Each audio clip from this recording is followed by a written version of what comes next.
Someone, please.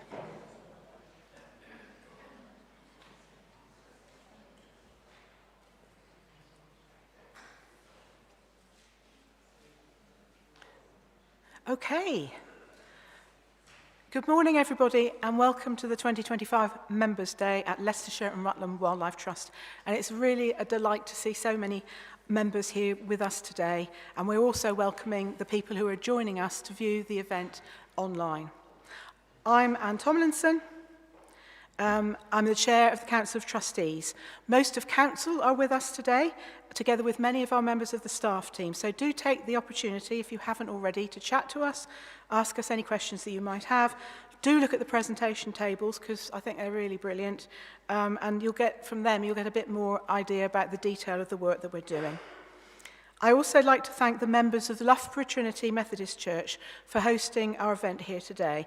It's a beautiful venue with amazing technological facilities and I think with such a welcoming atmosphere.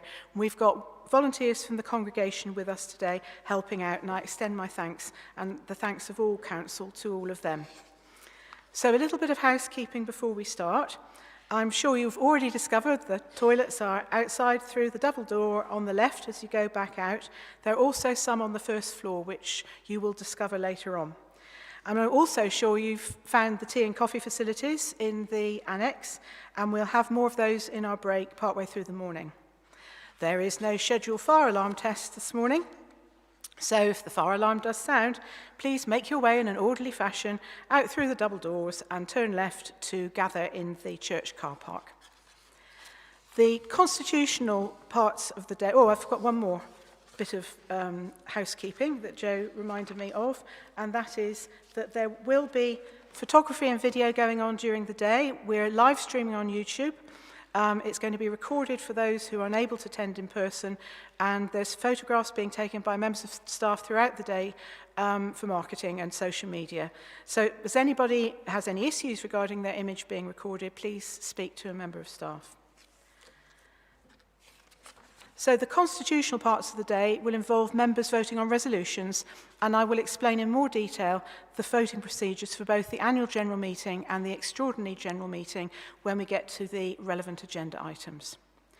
So as they say in show business, we have a packed programme for you today. And to start everything off, I'd like to give a warm welcome to our colleague from the Royal Society of Wildlife Trusts, Dr. Rob Stoneman, who's the Director of Landscape Recovery for the Wildlife Trusts. Rob has had an amazingly varied career in conservation, at the cutting edge of rewilding programmes here and in Europe, and he's a local boy. So without further ado, I will hand over now to Rob for his keynote speech for this Members' Day. There you go. You wander over there.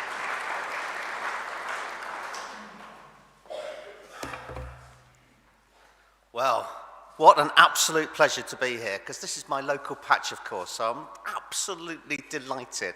I've been with the Wildlife Trust for years and years, but never spoken at a Leicestershire and Rutland AGM or anything to do with Leicestershire and Rutland, so I'm really, really excited to be here, genuinely excited, because I genuinely am a local lad. I'm a Leicester City fan. I was there at Victoria Park in that great moment in 2016. I'm a Leicester Tigers fan, Leicestershire County Council, County Rugby Town. I went to a Leicestershire school, actually, because Rutland was part of Leicestershire when I was a kid. So this is very much my homeland. Well, sort of. So, of course, I'm over the eastern side of this county. I'm a Ketton boy, I'm a Rutlander. And I guess you could say that maybe is the beginning of my rewilding journey. Or maybe it was here, actually, because I was born, actually, in Malawi, would you believe? So on the shores of Lake Malawi, my parents were teaching out there, and although they came from London and Bradford, which are not the most wildlife-rich places on earth, they got to love nature. I mean, who couldn't on the shores of Lake Malawi with seagulls, fish eagles flying around, amazing endemic fish in the lake? And there, me and Joe actually had the opportunity to go back there a few years ago, and it's a gorgeous, gorgeous place. Or maybe the start of my rewilding journey was maybe not quite so pleasant. Corby Steelworks, because actually I spent the first 10 years of my life in Corby. What a weird place. Scottish in those days, sort of Scottish anyway. But actually behind my house was Kingswood, a nature reserve, a fantastic piece of Rockingham Forest, Hazelwood in the middle of Corby, right by the town centre. I'd walk across it to the swimming pool. There was the Ibrook Reservoir in Rutland just over the border. There was even talk of a much, much bigger reservoir at that time, at a place I'd never heard of called Empingham. When I grew up, actually, my formative years, as I moved to Ketton when I was about 10 years old, another industrial town actually, Ketco on the side of Ketton village, and if the wind blew from the east, you would get the Ketco dust on the windows and so on. But of course, my end of the village in Geeston was a place of nature, really. Well, it was a place of trespass, actually, because the countryside was completely closed, as is most of the British countryside. So I spent my time trespassing in the quarries, trespassing on the railway line, trespassing along the sides of the river, trespassing through the fields, occasionally getting told off, not very often. In fact, the very first interaction I ever had with the Wildlife Trust was getting told off by Tim Mappleton for trespassing on the nature reserve. He was incredibly nice about it, actually. I decided to walk around the reservoir for some reason. This was in the days, when the very early nature reserve days. And I got told off by the warden, and actually instead of like chucking me off the nature reserve, he showed me the way through the nature reserve to get to the other side, which was jolly nice of him. So a nice start with the Wildlife Trust. But maybe my formal beginning was actually on this site. This is Fowlshaw Moss. It's a Cumbria Wildlife Trust Reserve. It's in the south of Cumbria. And at that time, when I went onto this site, I was a student at Liverpool University, and we were on a little field trip, and we went into a pine forest where this site was completely covered in pine woods. It was completely dry. There was really very little sign that it was a peatland.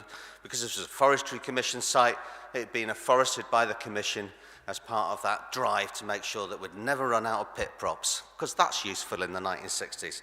But anyway, and we actually popped a core into this bog, and we pushed the core down, and it went down, and it went down, and it went down, 10 meters down, and we pulled the peat out, and at the base of that peat, we're pulling out peat that was 8,000, maybe 10,000 years old. I was kind of hooked, if I was honest, and that led to a dissertation looking at soot spheres in peat, a bit niche, and a PhD in peatlands, looking at fragments of semi-fossilized sphagnum remains, also a bit niche, but I'm sure it was very interesting stuff. Actually, it really was quite interesting stuff, because look at this one. This is a core. This is from the base of Bolton Fell Moss. So this is another peat bog, a raised bog, a so-called raised bog, a dome of peat on the landscape. This is just south of Hadrian's Wall, just north? No, just south of Hadrian's Wall. It's a cut-over bog now, unfortunately, got cut over by for peat mining so that we could grow tomatoes in our backyard. What a waste of peatland. And have a look at that core at the bottom there, because there's quite an interesting sequence of stuff going on there. So at the very base of that core, you can see lake sediments full of organic materials. That's where the climate is warming up after the ice age. So the ice has retreated, it's left hollows in the landscape. Those hollows are filled up with water, became a lake. The lake starts to fill in, there's vegetation all around it, and you get that organic matter flowing into the lake sediments. And then see what happens, snap. Suddenly all that organic matter is gone. And that's the Loch Lomond re-advance, or the Younger Dryas. We had this very, very cold snap. So the climate was warming at the end of the Ice Age into our current interglacial period, the Holocene as it's called. And the climate started to warm, and then it suddenly went cold again. And the glaciers started to reform in the highlands and come back down the Loch Lomond. That's why it's called the Loch Lomond re-advance. And then suddenly, boom, it goes warm again. And if you look at the pollen evidence on that big transition between the grey layer and the kind of much more peaty layer, what you see is that warming took about 400 years. So it went from almost full glacial conditions to almost full Holocene or interglacial conditions that we're in now, this nice calm climate that we're in now, or were in. It took about 400 years. If you look at the beetle evidence, so trees obviously move across the landscape quite slowly. Beetles fly across the landscape much quicker. If you look at the beetle evidence, it shows that warming took about 40 years. 40 years to go from almost full glacial conditions to full interglacial conditions. Our climate is not that stable. And later on in that peat sequence, you can see the lake completely filling in and turning into a glorious raised bog. So this was the start of my journey into climate change. And you know, when we look at the rapidity of climate change, we look at that event, that's just one of those climate disasters that we now see regularly. This was at the time, I think this is the 2013 or the 2010 Boxing Day floods in West Yorkshire. That was considered to be a 1 in 100 event. It's happened every 3 years for the last 20 years or so. There are no longer these long timescales. We are in a period of very rapid climate change, analogous, I guess, to what happened at the end of the Younger Dryas. Of course, it's our fault this time. But anyway, I went on and I moved into a career in nature conservation. I started my career on peatlands up with the Scottish Wildlife Trust. We did some mad things. We tried to look at things like, could you remove the forest off that bog, for example? So, and I created something called the Yorkshire Peat Partnership, where we said what we could do is try to restore all of the peatlands of Yorkshire, all 70,000 hectares of it. In fact, we've made good progress. We've restored about 40,000 hectares of peatlands across the Yorkshire Dales over the last 10 or 15 years, spending roughly £20 million, so one of the biggest nature conservation programs in Britain. Fantastic work, so something to be proud of. And what of Fowlshaw moss? Well, we experimented back in those days when I was a youngster at the Scottish Wildlife Trust, and we took this site called Langlands Moss. This is in East Kilbride. Half of it had been afforested and half of it wasn't afforested.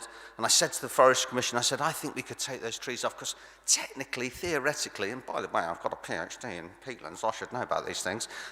Technically, we could take those trees off. They said, nonsense, that can't work. The peat's all cracked up and so on. But we took them off anyway. I was pretty arrogant in those days, still am actually, and took the trees off and saw if it would work. We had literally no idea whether it would work. These slides should work. Come with me, please. Yes, so we helicoptered them off. That was completely unnecessary, but it seemed good fun at the time. And that was what was left, this kind of bare, solemn-looking landscape. You could see all the trees, and then, quite tidy. We took all the brash off and so on. We dammed it all up. And then 10 years later, you can see the impact of that. It starts to return to a raised bog. So unbelievably, I was kind of right on this. And that, of course, led to us being able to do forest-to-bog restorations across the rest of the country. So Langlands moss was tiny. Fowlshaw moss, that very first site that I went on, is huge. And the Cumbria Wildlife Trust took all the trees off there. It now has ospreys on there. And look at the return of sphagnum. So that's natural processes coming back to it. Peat accumulation, restarting, sucking that carbon back out of the atmosphere. A natural process. And I didn't realize it at the time, back when I first started on this peatland journey, but actually the picture of peatlands was quite important. There was a little paper that came out in 1992 by a guy that I worked with at Scottish Natural Heritage called Philip Immerzi. I always thought he was a bit weird because he listened to Radio 3. I was into the Manchester scene at the time, but anyway. But actually a very cultured, very intelligent guy, and he wrote this small paper about the climate implications of peatlands, showing that actually peatlands across the planet held twice as much carbon in the peatland stock than in all of the atmosphere, or twice as much carbon as all the forests. So peatlands that cover only 3% of the global land surface hold twice as much carbon as the forests that cover 20% of the global land surface. In a way that's obvious because you can't walk through a peatland, but you can walk through a forest, it's mostly fresh air. So if you wanted to start to restore that climate balance, restore that climate system, peatlands are a pretty important part of the picture. In fact, because we've damaged 50% of our peatlands across the planet, they release carbon into the atmosphere rather than suck it back out again. So it's a low-hanging fruit, a very cheap way, a carbon capture and sequestration system, very cheap way of doing carbon capture and storage. Later on, I switched to Sheffield Wildlife Trust, Chief Executive of Sheffield Wildlife Trust. What a completely and utterly different from the peatlands of Scotland to the urban estates of Sheffield, and looked at how we could use natural solutions to start to address some of those issues of urban deprivation. Could we make places a pleasant place to live just by having green space in there? Actually, since then, there's been a whole load of research that shows that green space is genuinely good for you. It helps you resolve issues of mental health, makes you fitter, makes you happier, and so on. But at the time, just thought it was part of an ecological network. That actually we had a strategy at the Sheffield Wildlife Trust where we said what we needed to do was connect all this stuff, all these green spaces together. Sheffield's got a lot of green space. Connect them all together into a network that would allow wildlife to move through the cities. We had this idea that ecological networks were really important, and that actually if we could bring those ecological networks into the heart of deprived areas, not only would that be good for urban wildlife, foxes and badgers and finches and dragonflies and frogs and toads and newts and all the things that we've lost in the rural countryside that I grew up in. That would be really important, but actually it would turn an urban hellhole, and my God, the Manor and Castle estates on the east side of Sheffield were pretty awful. Could turn that, normalise them back into reasonable places to live. They are reasonable places to live, and I'd like to think that part of that is because we created the flower fields of Sheffield. And we actually turned that into a social enterprise called the Sheffield Green Estate, which is thriving today, still has 50 staff or so. So that was part of the green infrastructure that we did across Sheffield and through into the Peak District. At Sturley Farm, we took that approach. This is in Huddersfield, when I was Chief Executive of Yorkshire Wildlife Trust. We took a derelict dairy farm and we created a centre for community engagement with training programs and education programs. We talked about regenerative agriculture. We felt that if we could pull cattle back into that derelict system, that actually we could get a return of wildlife. The wildlife was pretty poor in that part of Huddersfield.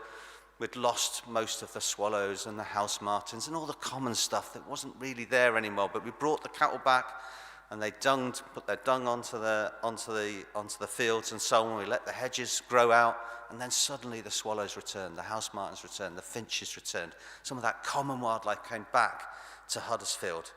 It's about bringing kind of, I don't know, lost keystone species back. The cattle act as a keystone species. And it was great, you know, it was really, really good fun. So really interesting stuff.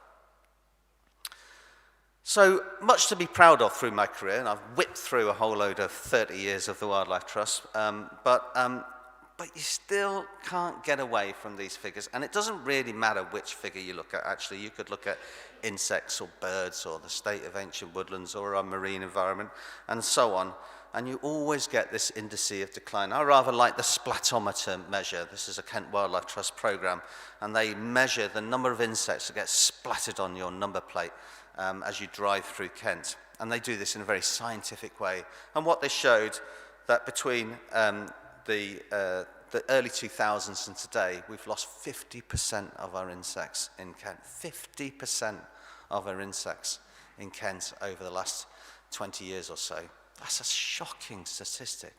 In fact, that's backed up by studies in Germany that shows that we've lost 90% of insect populations over the last 40 years, or studies that the Rothenstedt mist traps has been running for decades now, which again shows these dramatic declines in insects. And we know that insects are absolutely at the base of the food chain that feeds that whole web of life.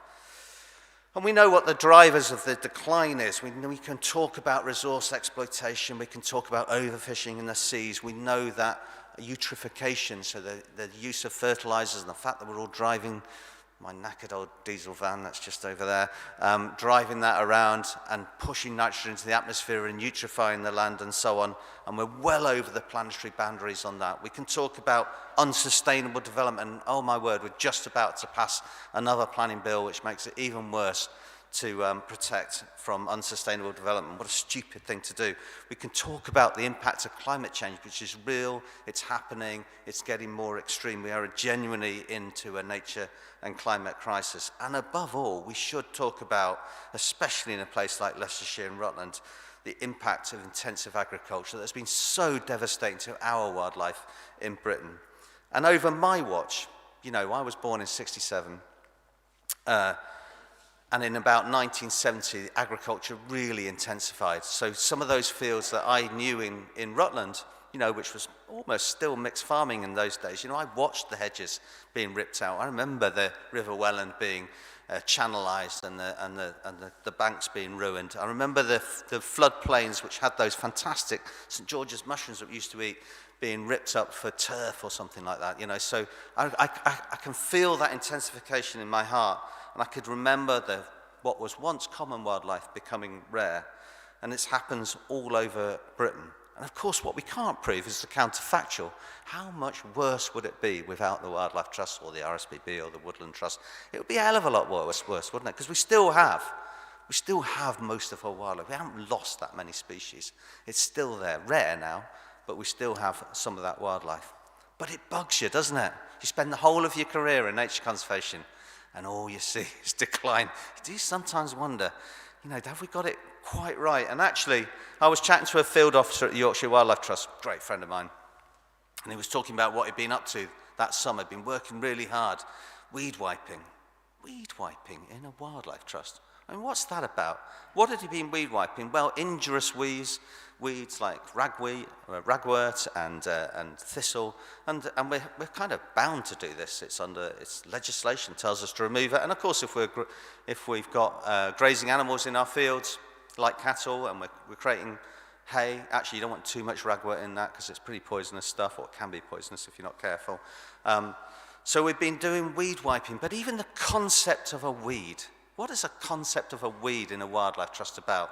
Ragwort is one of our fantastic pollinating plants, full of insects. It's a great plant, and yet we're removing it. We, the Yorkshire Wildlife Trust, I was chief executive of, is removing that at scale. Same for thistles. It's a fantastic plant for wildlife. It's the plant that sustains all those finches, those house sparrows, those tree sparrows, the goldfinches, all of those fantastic birds that we know have been declining, rapidly declining, and we're part of that picture. So the hang on a minute, we need to think this through. The Yorkshire Wildlife Trust, the Wildlife Trust, are part of the reason for nature's decline. That cannot be right. It makes you want to think, well, I mean, we do some good stuff as well, don't get me wrong, but we've got to really think that through, and it kind of really hit home when I was chatting to a volunteer, and they said, I don't think it's right that we're building shooting platforms at Pottercar Nature Reserve. I said, come on, you're not building shooting platforms. We're not about to shoot things, are we? No, we were building shooting platforms, and I get why we were building shooting platforms, because what we'd done is we'd taken over this fantastic plantation woodlands, long story about Amazon warehouses and £1 million payoffs, and that was good. But anyway, we'd got this hold of this plantation woodland, which was great, really fantastic site. It was a nice wet woodland. It was on the old fenland of the very northern part of the East Anglian Fens. Lovely wet woodland, but it was all even age. So what we wanted to do was to mix up the ages, and so we were going to create some nice glades in this woodland. But you need Forest Authority permission to cut down trees. So we got the permission, but to get the permission, you have to agree to replant the trees, even though you don't really want to replant the trees. So we put in some silly sticks with some guards around it, and obviously those trees had grown a little bit, and they'd poked out the top, and the deer started eating the top of those trees. Well, if the deer started eating the top of the trees, that's not right, is it? Because we've said we're going to grow trees, even though we don't want to grow trees. So we'll shoot the deer. This is on a nature reserve where we're bringing in domestic stock, cattle and sheep to manage, just as Rutland Wildlife Trust do at Rutland Water and many of other nature reserves. So we're going to shoot wild animals and bring in domestic grazing animals. What are we doing? What are we doing? Like, we really got to think this through. And I can't prove this, but on another nature reserve, I won't say the name of it, I'm pretty sure we were shooting stoats. The volunteers were shooting stoats. I definitely can't prove it, but I'm pretty sure we did do it, because this fantastic nature reserve had avocets on it. Fantastic birds, it's so cool. We'd got avocets on an old gravel pit just off the Humber. Fantastic, but they were being preyed on. The chicks were being preyed on by stoats and the foxes, so we put up an electric fence to stop the foxes. Well, that kind of makes sense. Very difficult to stop the stoats. Were they shot? I don't know. I certainly wouldn't have approved of that. And what is it? And should we be making a decision about whether to get rid of predators for a wading bird, or keep the wading bird and keep the predators? I don't know. Are we talking about generalist species? Are we talking about rare birds? If we want to keep the curlew, do we shoot predators, or do we actually think about the real reasons that curlew have declined, and so on? I got really frustrated and really annoyed with myself, not just with nature conservation as a whole, but with myself. And the nail in the coffin, in a way, was my most favourite nature reserve, Spurn National Nature Reserve. What a fantastic site. But again, I did think, This is a special area of conservation, a special protection area, a site of special scientific interest, a geological nature conservation review site, a heritage coast. It's got every designation in the world. But we managed it in a weird way because one of the features of special interest was the sea buckthorn, the northern limit of sea buckthorn. Beautiful, beautiful plant, makes great jam actually. Really, really nice plant. And we were keeping on there because it's a part of the special of the interest of the site. But no other sand dune system does that, because what you want in a sand dune system is dynamism. You want those blowouts, you want variability in that. But we, because we were bound by the SAC, because of the triple SI, we were bound to keep the sea buckthorn, keep it all in place.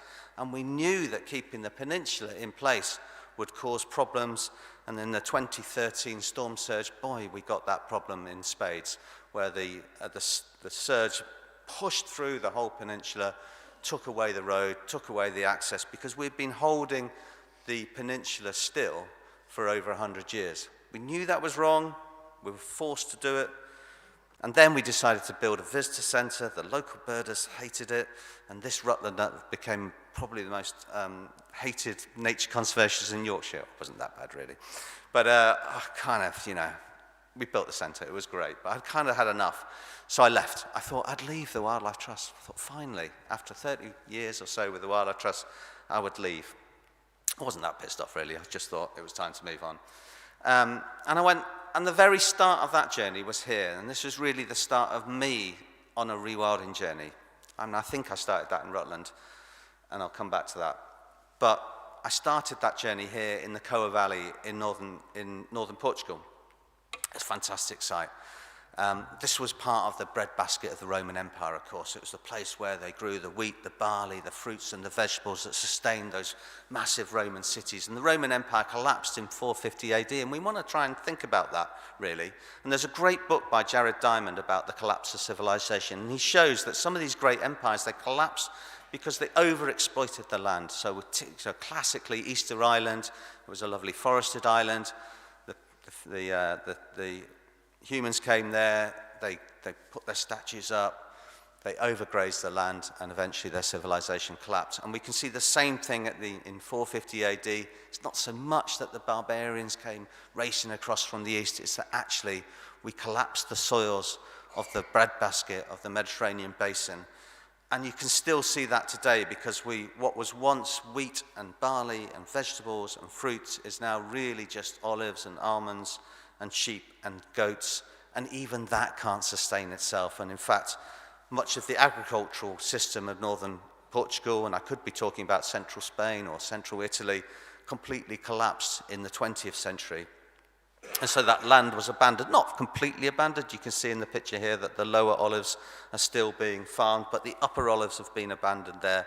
And those rural villages collapse, the post office disappears, the library disappears, the school disappears, the shop disappears, the B&B disappears, the hotel disappears, and so on. And we see the same pattern across Europe. And of course, Europe tries to respond to that by shoving subsidy into those farming systems, those failing farming systems, to grab onto the last vestiges of a failing agricultural system. Of course, it wasn't always like that. And in the Coa Valley, fantastically, they discovered Paleolithic rock art in the 1990s. The fauna of pre-agricultural societies, auroch, tarpan, wild boar, ibex, deer. This was a land that was bountiful, full of incredible wildlife. So what if you could bring that back? What if you could bring some of that wildlife, that lost wildlife back? What would that do to that landscape? Would it create, in turn, the abundance of species that depends on those species? Just like the cattle that I brought back to Sturley Farm, would you start to see the return that once was abundant in Paleolithic times, common in agricultural times, and now incredibly rare? And this is not a new concept, actually. It's a concept that's been well known in science for a very, very long time. So this is Bob Payne. He worked in the 1960s and the early 70s. And he did this really famous experiment on rock pools in the Northwest Pacific. And basically, he took one rock pool and he took out all the starfish and put them somewhere else. And he left the other rock pool as a control. And what he found was that the pool where he'd taken out all the starfish, the biodiversity of that pool completely collapsed. And that's because the starfish ate the mussels. I love the way they eat mussels. They stick their stomach over it. They pull the mussel into the thing and then dissolve it inside them and then spit the bits of shell out. It's pretty gruesome stuff, really. But anyway, they were doing a very important role in that rock pool because by taking out the mussels, they allowed space on the rocks for all the other animals, all the winkles, all the other things to grow on there. So if you take the starfish out, that keystone predator of the system, the whole ecosystem collapses. A bit like John Muir said, if you tug at anything in life, you find that it's connected to the rest of the universe. If you tug something away, the universe starts to unravel. And we saw this same thing in a famous book called The Serengeti Rules that was turned into a documentary. It came out in 2016. And it basically was talking about the wildebeest recovery from rinderpest in the 1960s. And there was real concern from ecologists, African ecologists, that were really worried that as wildebeest numbers rose up, what would happen is the whole Central African system, which of course is still very rich in wildlife, would collapse because of overgrazing. It didn't happen. And that's because the system goes into an ecological balance. So the ill animals, the weak animals, some of the young animals are taken out by the top predators, the cheetahs, the lions, and so on. But actually the biggest balance in the system is the pattern of drought and rain, which has always been there. And actually the wildebeest numbers eventually settle out. And what happens is you get some parts of the system being kind of overgrazed and other parts of the system being undergrazed. So forests will build in one part of the system, the elephants come through, clear the forest, allows the wildebeest in. It creates diversity, it creates variety, it creates wildlife abundance. And that's the sort of thing that you still see on the plains of the Serengeti. And the really great example of this is the reintroduction of wolf in Yellowstone Park, which was done as a simple reintroduction project. In the 1920s, the park rangers had shot out the wolves. Nature conservationists doing the wrong thing again. So they'd shot out the wolves because it was upsetting the farmers around Yellowstone National Park. But in the 1990s, the park rangers thought, well, no, maybe we should get those wolves back again. So reintroduced the wolves into Yellowstone Park, not expecting for one moment the cascade of ecological ramifications that would happen. And one of the things that happened is that the elk, what we would call red deer, that preferentially grazed the riverbanks of Yellowstone Park, because it has sweeter grass, of course, would actually start to graze out on the open plain that rather on the riverbanks, because on the open plain you have a 360-degree escape route from wolves. They call it the ecology of fear, rather than a 180-degree escape route on the riverbank. And so the riverbank became richer in trees and in shrubs, and that allowed the beavers love a bit of tree and shrub to feed on, to gnaw on. That allowed the beaver population to grow, to expand, to explode actually. And suddenly there were beaver dams all up the rivers, and that meant there were more fish in the rivers because it meant it speeded up the flow between the beaver dams, which meant there was more spawning ground, and you had the nice beaver dams, beaver lakes for the fish to rest in. So fish numbers increased. That meant bear numbers increased because the bears come up, as you know, they'll come up into Yellowstone National Park, and they feed on the salmon at a particularly crucial time of year, just before they go into hibernation, and they're feeding on that abundant nutrients. They're taking effectively, because those fish aren't feeding in fresh waters, they fed out at sea, they've come up to spawn, so effectively feeding on marine nutrients, they're taken out of the sea. They're feeding on those marine nutrients, they're going into the woods and defecating and moving those nutrients from the sea and into the forest, and that meant that the forest started to change, and you've got this cascade of trophic effects, a trophic cascade, I love that word, a trophic cascade of effects because of the simple reintroduction of one species, the top predator, a keystone species, the wolf. In Europe, this chap, Franz Vera, great guy, who he kind of created a different vision of rewilding. And he said, if you look at this place, this is called Osvelderplassen, it's just north of Amsterdam, and it was a polder. It was built in the 1970s, basically reclaimed from the sea in the 1970s, and they were going to put they were going to new industrial parks on there as part of the expansion of the Dutch economy. But the oil shock happened, the parks were never built, it was kind of abandoned. Turned into a really good bird watching site. So the local birders really knew this site, they loved it. And what they noticed was that they would have expected the trees to gradually take over this site, and certainly it did in the early days. But the geese, there were so many geese coming down onto this site, they were grazing out those forests. So geese are big grazers, they were grazing out the forests and keeping that succession back. And Franz came up with he wrote a PhD about this, wrote a book basically saying that actually the forest that we had envisaged, where a red squirrel could hop its way from Calais all the way to the Russian border, and at that point, no. So, that forest probably never existed. That actually there were big grazing animals and geese in that forest, aurochs and tarpan, and keeping that forest open. And that kind of makes sense because half of our terrestrial wildlife on land, is wildlife of open land, not of forested land. It's wildlife of open land. So why did that co-evolve in Europe? So it kind of makes sense. And unfortunately, and so actually what Franz did is he created a grand experiment at Osvelderplatz, and he brought back the aurochs. Well, they're extinct, so he brought back something equivalent to the aurochs. He brought back the tarpan. They're also extinct. So he brought back conic ponies in that case, again as a proxy. He brought back red deer into that landscape. And he said that what would happen is that landscape would start to evolve in exactly the same way as the Serengeti evolved with the wildebeest, the Serengeti rules, the Osvelderplatz rules. The only problem is if you've got a commuter line on the edge of Amsterdam and you're watching ponies and cattle starve, just as Franz expected, as the population expands and there's not enough grass, if you're watching them starve, it's not that pleasant. So the experiment was brought to an end, and they now cull the animals there. So in effect, you're taking the place of the top predators to keep that population down.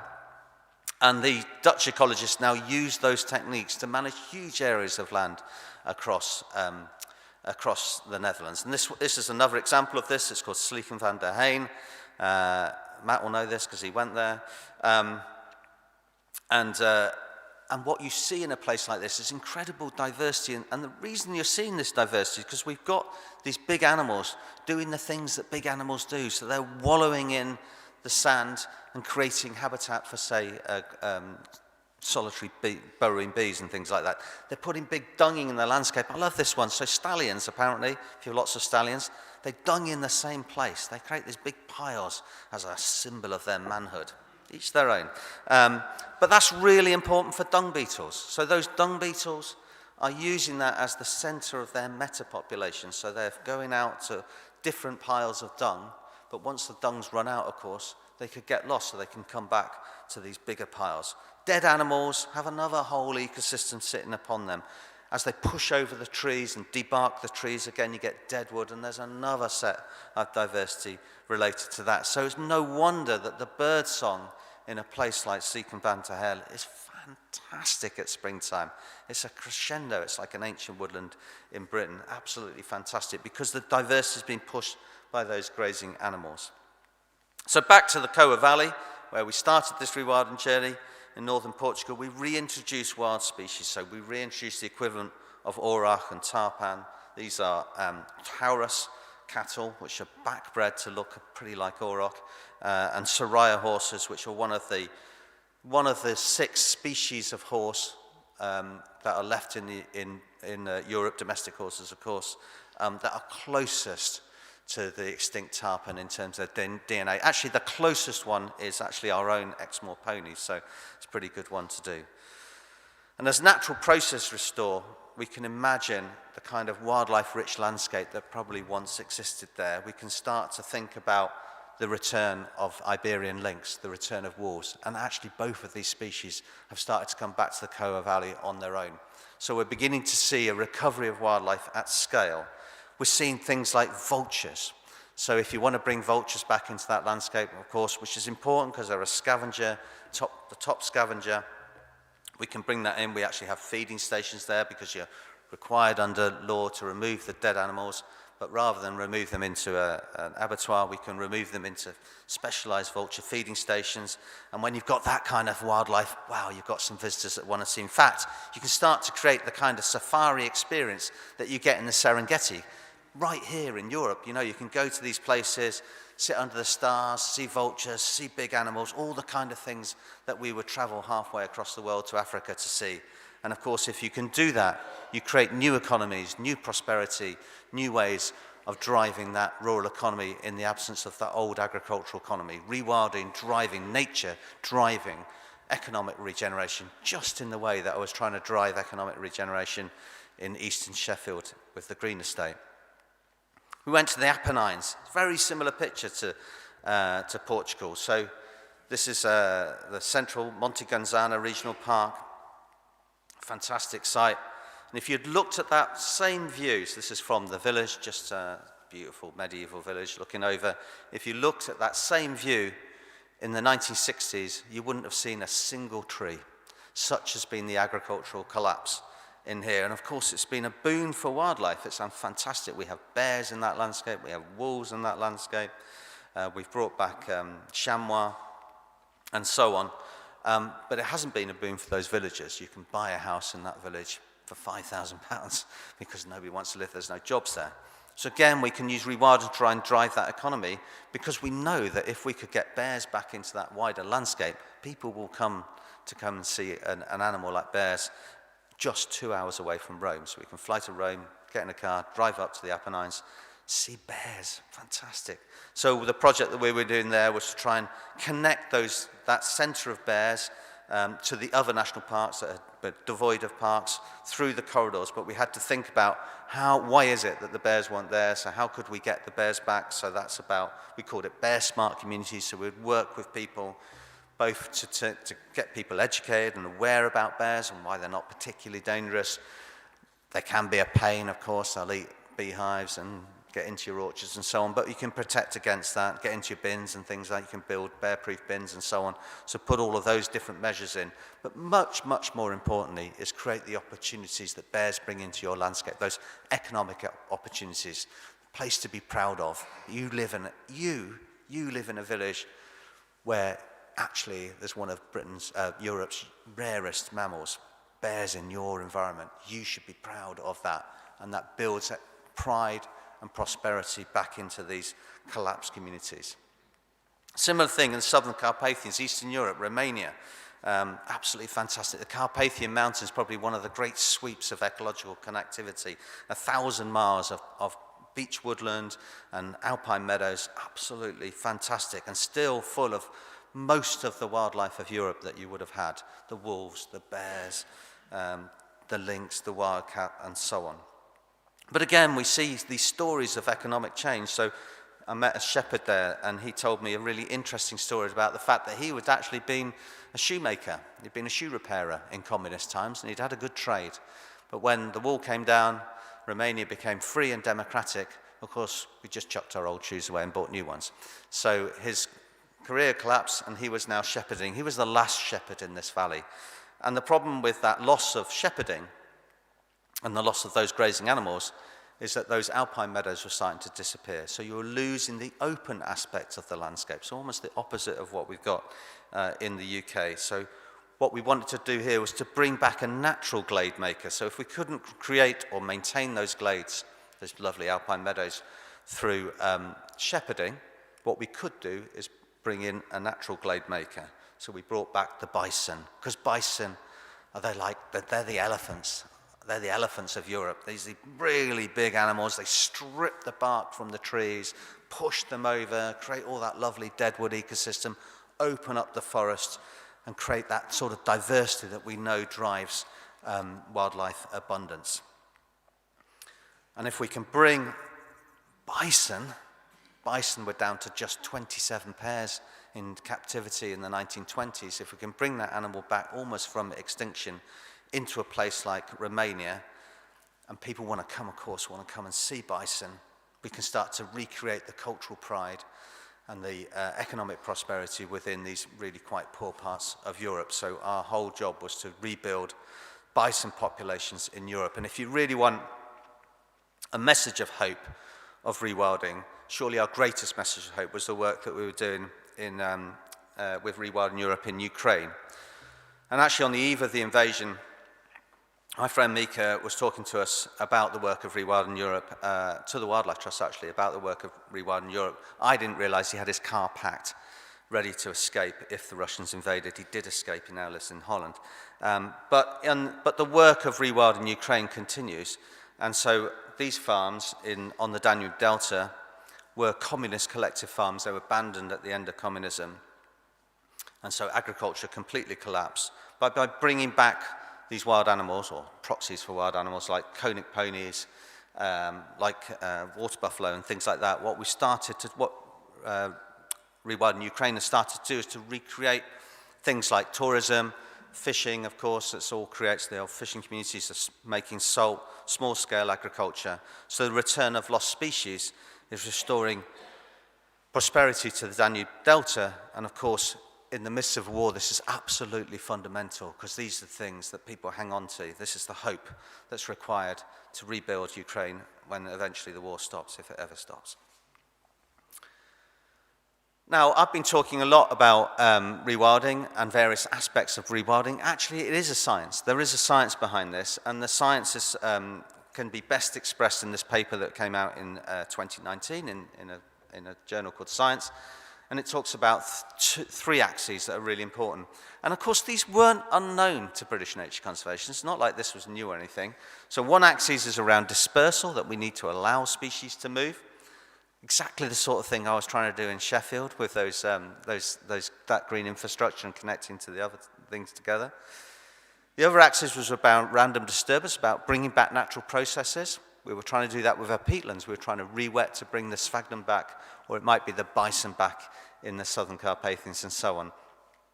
Or it might be a fantastic example here in the picture here is that we rewilded the river valleys in the Netherlands as flood storage, but on low flows, the sand from the River Rhine blows up onto the floodplain and creates sand dunes, inland sand dunes right in the middle. Again, another completely different set of diversity. These are the sorts of random processes that drive abundance or food web complexity. So those are the three legs thing, but more than that, rewilding is about these things, and I won't go through all of these things, but the hope and purpose that we saw with Rewilding Ukraine, the creative thinking about how do we recreate the glade making in the southern Carpathians by bringing the bison in. How do we create those nature-based economies in, for example, the Apennines or the Coa? How do we let nature lead ecosystem restoration in the Coa Valley and so on? So these principles of rewilding are just as important as the science behind it. And what does that mean for us when we're up against our challenge? So we signed the Global Biodiversity Framework at the Montreal Agreement in 2015. That's part of the Convention of Biological Diversity. It came out in 1992, all those years ago in Rio. And we talk about 30% of our land being protected and restored for wildlife, 30%. In England, we think about 3.8% of our land is protected and restored for wildlife, and that will be a lot worse here in Leicestershire and Rutland, I'm afraid. And that's because we never abandoned our agricultural land. Our agricultural land is still productive. But much of our agricultural land is actually pretty marginal, not here in Leicestershire and Rutland so much, but if we go to the west or into the north or into the uplands, we find that some of our agricultural land is really very, very marginal. In fact, the Dimbleby Food Report, so it's not me, said 20% of land produces just 3% of its calories.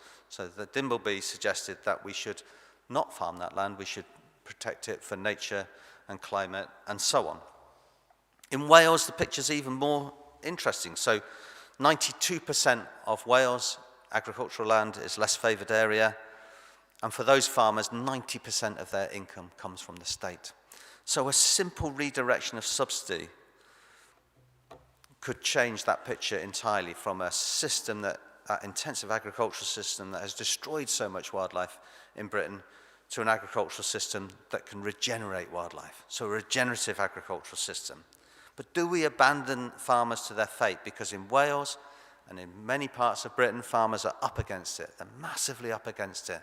Climate change, changing subsidy systems, changing trading systems. So do abandon that to their fate? Well, no, I don't think we do. We need to start thinking back to those rewilding principles. Think about the natural processes that can help us solve some of those intractable problems. We know that flooding is getting worse and worse and worse, but we can restore wildlife to restore those flooding systems. So we can create those leaky dams, we can bring back the beavers, we can store water upstream, we can protect our communities from flooding, not through expensive hard engineering, but through natural solutions, and we know those work if we can do it at scale. And can we do it at scale? Well, let's think about one of our great lost ecosystems, temperate rainforests. People don't realize that we have rainforests here in the UK, the green on green of these Western Atlantic woodlands, these temperate rainforests. And you can see where they once were, full of amazing wildlife with all these wood warblers, pied flycatchers, all these fantastic lichens. In fact, Britain has the highest diversity of lower plant flora in Europe because of these temperate rainforest systems, although there's not much left. And we know where they were. You can see the evidence of those rainforests in the landscape, those so-called ghost woodlands, the bracken beds, the bluebell beds. These were once rainforest systems. Can we bring it at scale? Could we buy, I don't know, could we buy a mountain in the Lake District, buy a whole mountain and say, I tell you what, why don't we turn the slopes of those mountains, we know was once temperate rainforest, restore the peatlands and the thing, and bring back some of the amazing wildlife. Well, the Cumbria Wildlife Trust, of course, has just done that by buying Skiddaw Mountain up in Scotland with the Aviva Rainforest project that we're running. We bought Bryn Ifan Mountain in northern Wales. It's very interesting what we're doing there, because we bought that through a program that we're running with Aviva, essentially providing voluntary carbon credits. So we're using green finance to finance the purchase of that site. But the local farmer, he still lives in the farmhouse. He's got a camping site, so he's running a nature tourism program. Another farmer next door is using Bryn Ifan to expand his agricultural operation. He's growing food for food boxes and beef that it's going to do and so on. And then, of course, the farm's still getting agri-environment support for some of those rare habitats and species. So we see a different type of economy emerging, even in the heart of Wales. So yes, we could cling on to the vestiges of sheep farming, a failing agricultural economy, or we could use rewilding principles and nature recovery principles and start to think about a mixed economy of green finance, of food production, continued food production, nature tourism, and agri-environment payments. And in fact, we've done reports on this. So we've looked at concepts like maximum sustainable output, the sweet spot where we can say, actually, there's a certain point where your profits actually go down if you intensify. And that's what we see. It's generally about a quarter of current grazing levels across the uplands of Britain. So we can start to build a just transition for farmers. So let's not abandon farmers to their fate. Let's use nature restoration, rewilding principles to help farmers transition to a nature-rich economy, because we desperately need that nature-rich economy, not just for those farmers, but for us to protect our towns and cities from flooding, for us to take carbon out of the atmosphere, for us to enjoy wildlife into the future, for us to enjoy recreation and tourism and stay healthy and so on. These are all important things. So what if we could do that at a really big scale? What if we could say, what if we, the Wildlife Trust, bought the biggest piece of land that ever came on the market in the last 50 years? What if we could do something like that? What if the Wildlife Trust was so ambitious, not just the Leicestershire and Rutland Wildlife Trust, but all the Wildlife Trusts collectively together to buy a site that cost £30 million? That would have been unimaginable when I started out on my career, and we're buying that site. It's called Rothbury Estate in Northumberland. And it's a place where we can apply these principles at scale. We can say, at scale, on behalf of all of the Wildlife Trusts, on behalf of all of Britain, not just for Northumberland, we can apply all of those principles of regenerative farming, of rewilding, of hope and purpose and rural economic prosperity and so on. And what if we connected that massive estate to a much, much bigger corridor, across a 40-mile corridor, where we connected that Rothbury Estate from Kildahead up on the Cheviot, up on the Scottish border, all the way through the Forestry Commission sites, the MOD sites, Wallington National Trust Estate, Heppel Estate, out into West Chevington, which the Wildlife Trust already own, out to Druridge Bay, where Wildlife Trust has 5 nature reserves connected up across there. What if we could do that? We're not a million miles away from achieving that. A 40-mile corridor of regenerative wildlife across the northern England. If we can do it in northern England, we could do it here, of course, couldn't we? If we can demonstrate up there, we can do it anywhere in Britain, because we've got the ability to do it. I'll finish this story, this rewilding story, on a beaver wetland. This is a site visit I did to a small tributary of the River Otter. And I walked into a typical slice of Devon countryside. So it was a field with not much in it. Typical. It was beautiful, because Devon is beautiful, of course. It was typical, bit of ryegrass, wheat up on the hill and so on. And there was a line of trees which was along a ditch, which was this tributary. You couldn't really tell. And of course, this field would have been part of the floodplain of that ditch once upon a time. But any memory of that floodplain had been lost to society forever, because probably that floodplain was drained maybe 1,000 years ago, and there was nothing there. Would have been nice to get that floodplain back into system. We walked around the corner, and this is what we saw. In fact, my picture is pretty poor. It doesn't really do justice to what we saw, because it was beautiful. So here was a shallow, flooded field, a floodplain of a natural river, full of flowers, dragonflies, damselflies, green sandpiper flew across early in the season, little egrets wandering around. There's no paperwork to produce that, no money to produce that field, no permissions. I mean, if it had been us, the Wildlife Trust, trying to do that, it would probably cost us £200,000 before we even got a digger on site. So none of that. The only thing that had happened is a couple of beavers had decided to make that ditch its home and had created that magical wildlife scene for free, for nothing. And for me, that's what rewilding is all about. Which brings me back to my childhood playground, Colyweston Bridge. Oh, emotional. Which is just a few hundred yards from where I grew up. So wouldn't it have been fantastic if we get beavers back there? Because if we get beavers back where I grew up, on Colyweston Bridge, we create that resilient landscape for a climate-challenged future, because it is a climate-challenged future, and we can restore the wildlife of Leicestershire and Rutland in the same way that we can restore the wildlife of all of Britain. Thank you very much.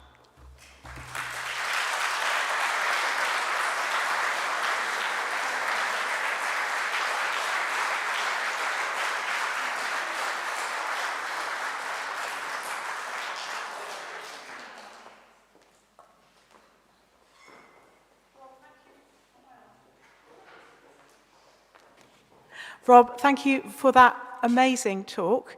It went, I don't know, a bit of a roller coaster, really. It was questioning us what we're doing and why we're doing it, and then focusing us down on what we can do and why we should do it and what the benefits would be. And the benefits are clearly absolutely ginormous for us and for wildlife. I was lucky enough to go on the trip that went to Slick and Van der Heijn a couple of years ago. I'd encourage anybody who's interested in it to go to that part of the Netherlands. There's plenty of sites over there. The birding is fantastic. The area is wonderful. And you can basically walk through places. The Dutch have no sort of qualms about letting people roam in the wild, do they? You can roam into these places like Slick and Van der Heijn where there's konijks and there was bison around, and yeah, it's fine, just do it. There was no kind of, health and safety, shouldn't say that thing, but there's no sort of health and safety thing. You really need to be careful about wandering around in the countryside. It was positively encouraged, and it was really, building that relationship between the wildlife there and that reclaimed area and the people who lived around it, and all that area also regenerating economically from the benefits that rewilding had made. So we've got some time now for some questions from the audience. We've got a roving mic, so if you want to ask a question, put your hand up. 2 roving mics. Put your hand up, and there's Kathy there. If you'd like to just speak into the microphone your question, please. Hi, I'm Kathy Ratcliffe, and I founded Hedgerow Defenders some time ago. I just really wanted to ask you what your feeling was about mature hedgerow in the great picture, because you have talked about the agricultural aspect, the policies, the subsidies, and the whole system that revolves around that. I'm very concerned about the 500,000 miles of hedgerow that's existing in the British Isles right now, and I'd like to know what your feelings are on that, please.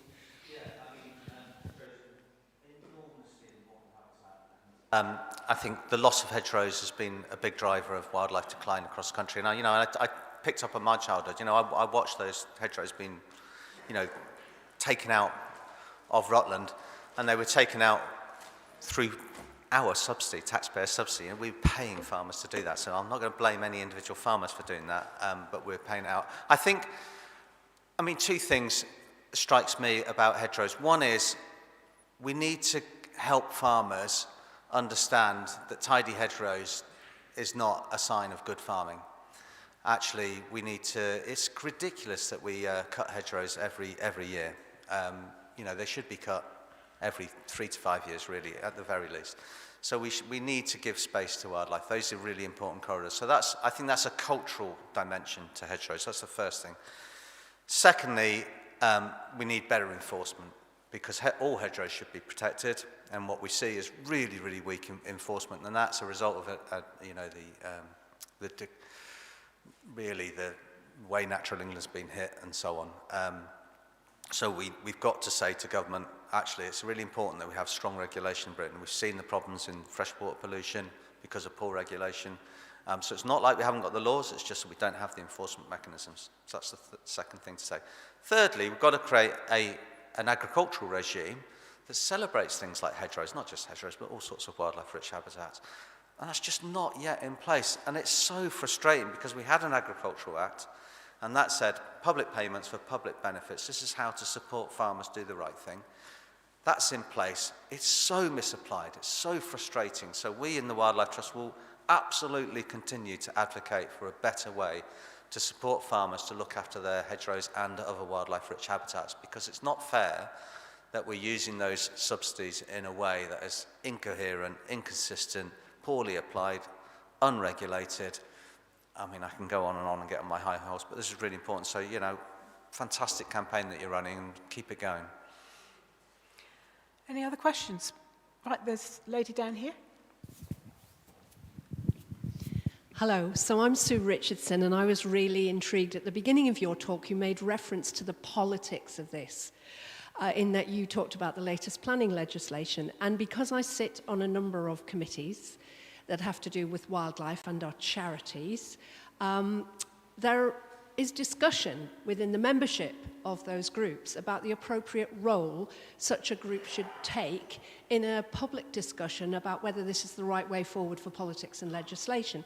And a lot of people would like to see the charity's role as being a neutral information provider about the pros and cons of what's being proposed, and a number would like the charity to take a more active campaigning and advocacy role on the issue.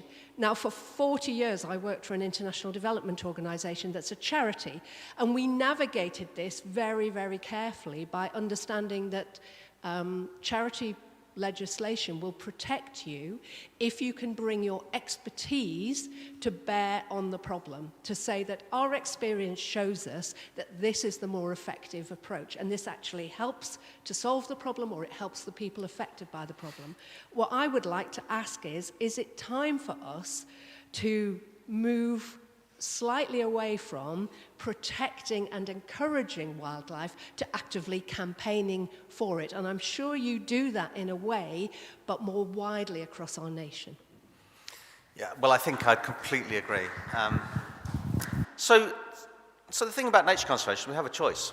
You know, so we absolutely have a choice. We have chosen to destroy wildlife in this country. Let's not kid ourselves.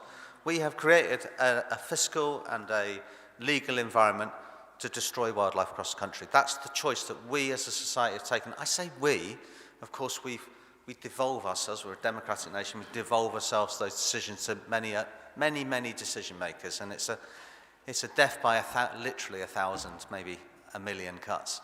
But society has a choice, so that is a political choice. That is the nature of politics. This is about politics.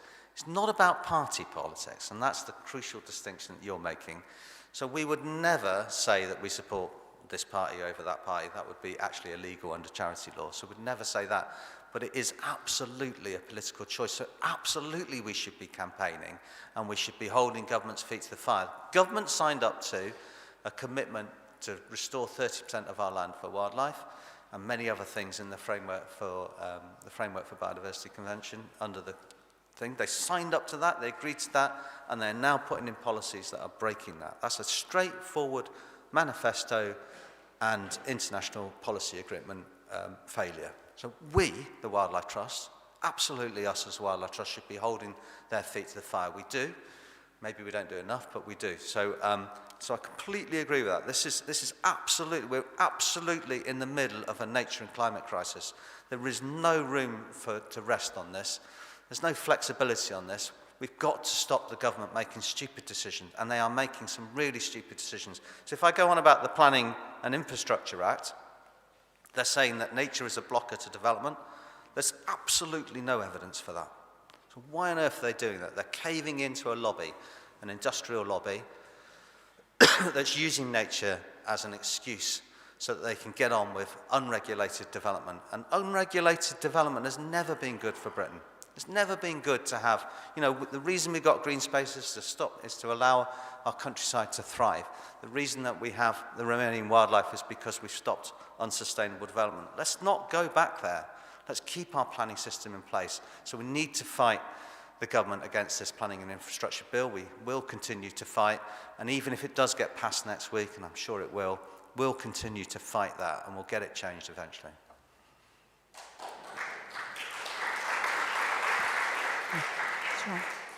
Sure. Next question to that gentleman. Could you put your hand up again? They'll see you. Thank you. And before you give your question, sir, I just wanted to add to what Rob said and reinforce that, because that's what this charity does. That's what this Wildlife Trust does. I think it's a useful distinction to say that everybody is about politics with a small p. I mean, politics with a small p underpins all our lives, frankly. We can't do politics with a big P. We can't side with one or other political party. But absolutely, it's fair game to be holding those people to account, whatever complexion of political party they are. And increasingly, that's what we have. It's true, in the past, there's been a much more sort of gracious and polite way of us doing business with whoever is in power. That's changing because we're pretty conscious that nobody's abiding by those rules anymore, so I think we're not going to either. But it's still very, very clear that we have no political axe to grind. We are just there to support nature and nature conservation. Could the gentleman put his hand up? Yes, Steve Owen. I'd like to ask the question. The trusts never ever mention about the population growth. You've got to be political. There's too many people now. You're just chasing your tail. Because this is why all this building regulation is being altered so they can build where they want. Because where I live, there was loads of blackbirds many years ago, and roundabout they've built all the way round, and now you get the odd blackbird unless the sparrowhawk takes it out. And that's the situation, but they never ever criticise the population growth. You can't keep having people building houses, having houses built everywhere, and then wondering where your wildlife's gone. I mean, where I live, there was 5 working farms, mixed farms. We had everything. They've all gone because they've been sold off for building, and that's for the population. So I'm going to politely disagree with you here. So the Commission for Agricultural Pollution that Professor John Lawton chaired, he was my chair at Yorkshire Wildlife Trust, they did a very detailed report on this to look at whether there was any link between population growth and wildlife decline, and there is, and they could find no link. So that's interesting. I know you disagree with that, but I think that's an interesting finding. I also think that development isn't the reason for wildlife decline, not development per se, it's unsustainable development. So I think we can build houses, and we do need to build housing for an increasing population. And indeed, actually, for a stable population, because unfortunately more of us are divorcing, we live in smaller households and so on. So the number of houses we need is having to increase. We can build housing, but we must build it in the right way.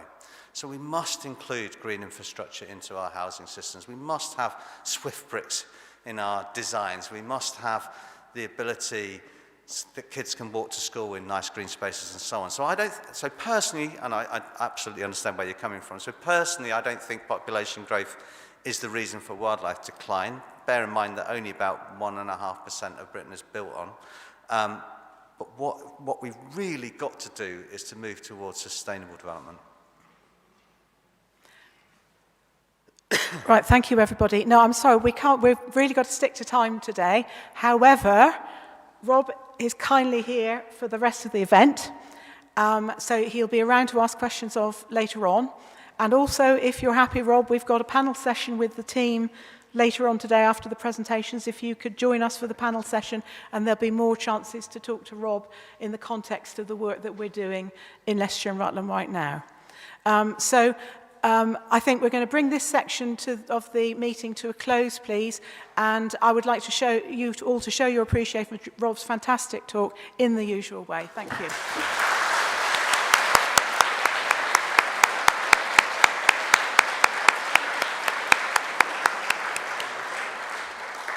Right, we're now going to take a break of 20 minutes for you all to refresh yourselves, get some drinks. Do feel free to bring teas and coffees back to your seats, and do take the opportunity to look at the display tables around the venue. Now we're going to split the audience so that we minimise queues. So will the left-hand side here go to the annex where you got your tea and coffee to start with? Will the right-hand side please take the stairs to the first floor where there's refreshments there? And don't worry, we'll switch it around at lunchtime, so it's like changing ends. So if you find the stairs too difficult, there's a lift on the right as you go out, or if necessary, you can stay downstairs. Please aim to get back to your seats by 12 o'clock, please. Thank you.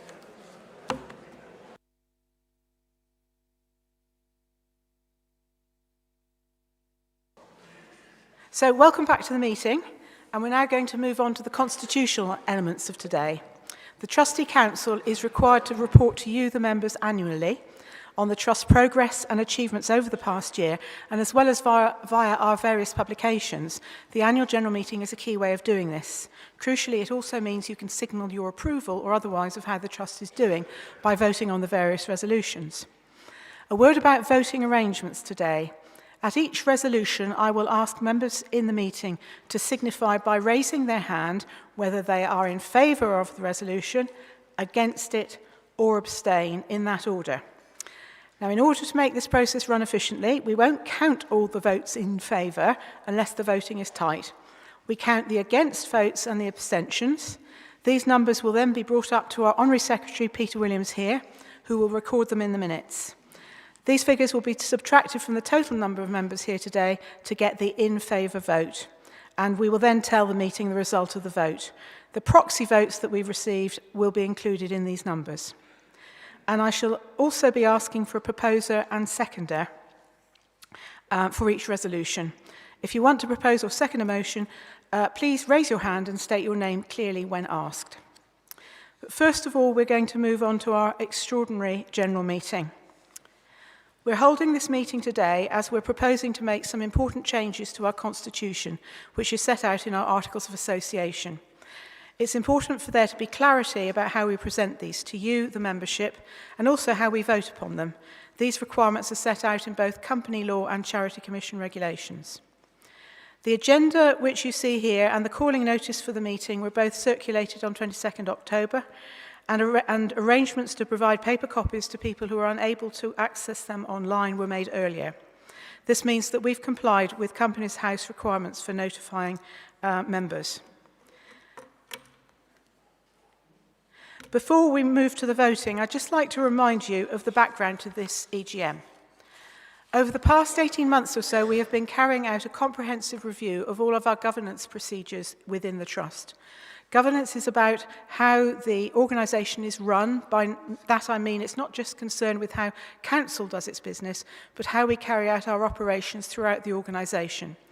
Good governance is when we are in full compliance with laws, regulations, all relevant guidance and current best practice. We've reviewed and updated, where necessary, all of Trust's internal procedures which relate to governance during the governance review, and Council is confident that we have a strong and stable governance structure to ensure that the Trust can move forward confidently and effectively over the coming years.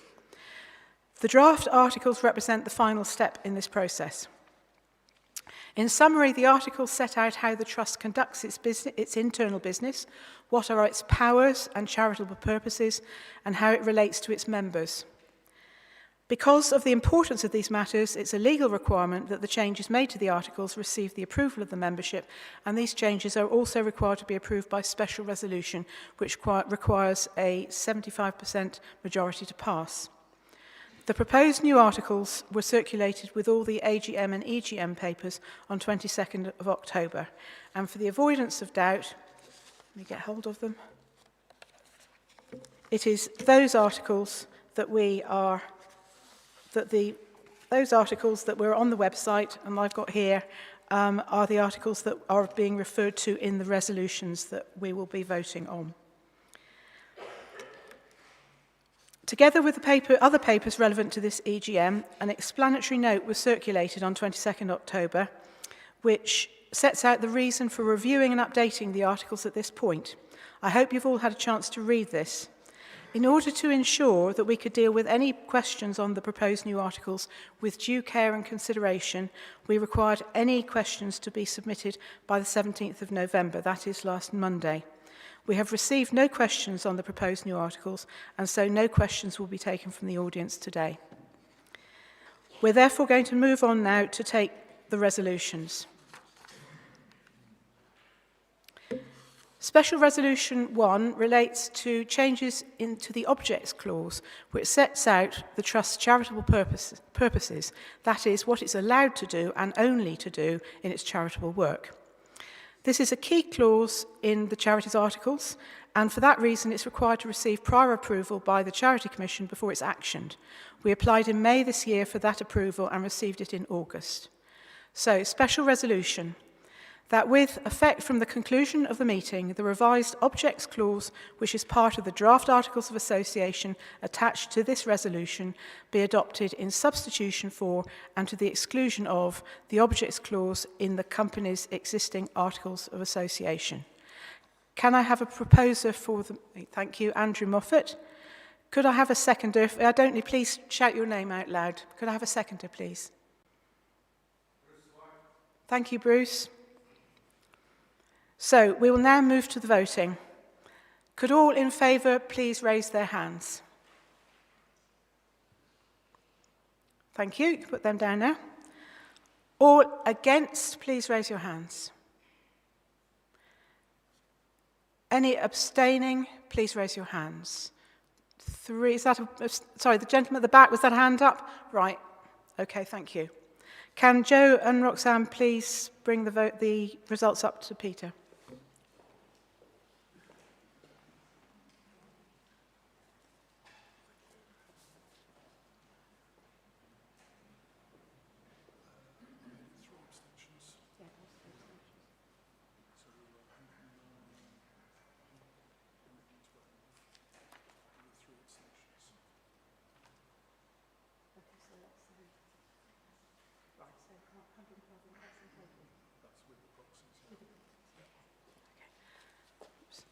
So in favour, 112, and with 3 abstentions and no against, and this motion is therefore passed.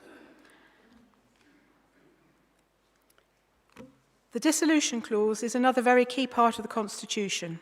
It determines how, in a winding up, the assets of the charity should be distributed. This clause also requires prior Charity Commission approval, which was sought in April and obtained in August. Special resolution that with effect from the conclusion of the meeting, the revised dissolution clause, which is part of the draft Articles of Association attached to this resolution, be adopted in substitution for and to the exclusion of the dissolution clause in the company's existing Articles of Association. May I have a proposer, please? Call out your name. Helen Knott. And a seconder, please, and please shout your name out. Andy Abbott. Right. All in favour, please raise your hands. Thank you. All against, please raise your hands. Thank you. All abstentions, please raise your hands. Oh, right. Interesting. Right, okay, thank you. Could Rox and Joe please bring the numbers up?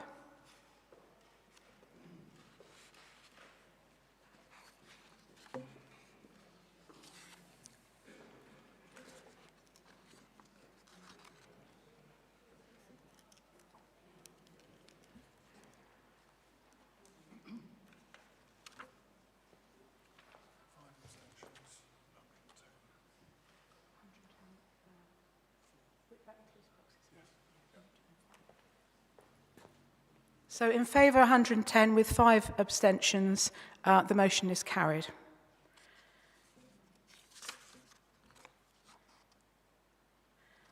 Oops. Jumping to conclusions.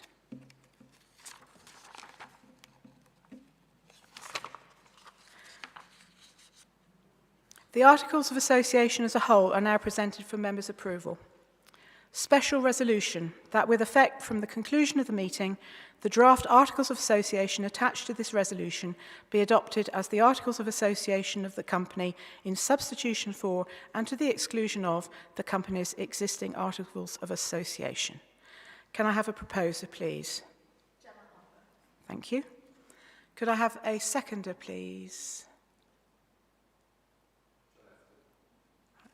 John Atherton. Right, so we will move to the voting. Could all in favour please raise their hands? Thank you. Could all against please raise their hands? Thank you. Could all abstaining please raise their hands?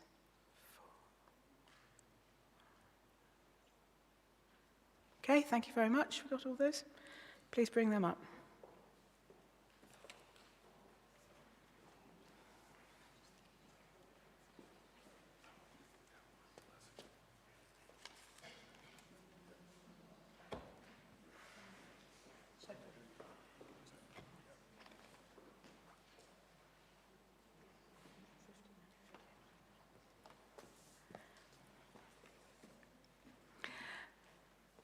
So the result is 110 for with 5 abstentions. The motion is therefore carried. Thank you for giving your approval to those resolutions. This means that from the close of this meeting, we have a new set of Articles of Association. There are various legal notifications to be made to Companies House and the Charity Commission, and these will be actioned shortly.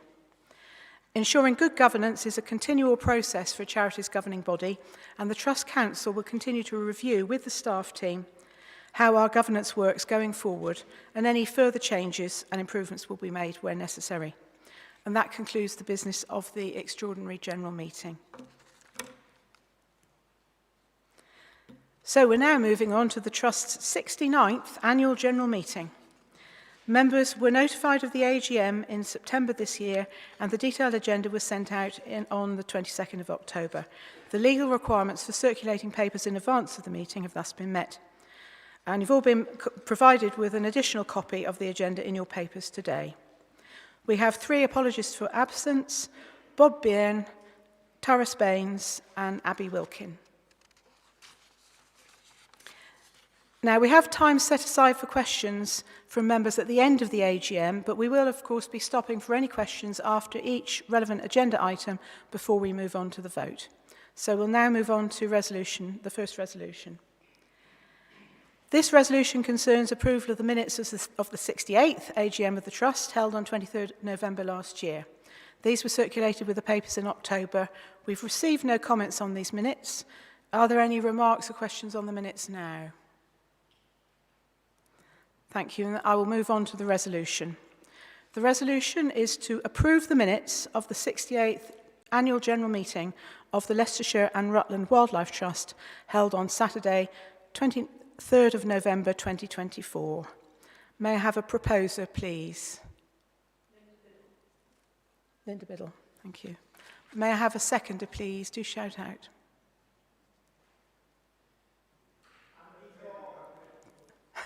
And Andy Thorpe. Little voice from the back. Right.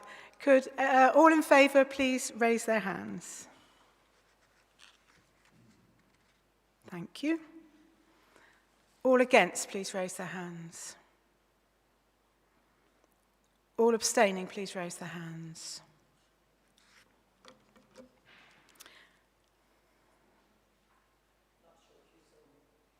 Could you really raise your hands, guys? Come on.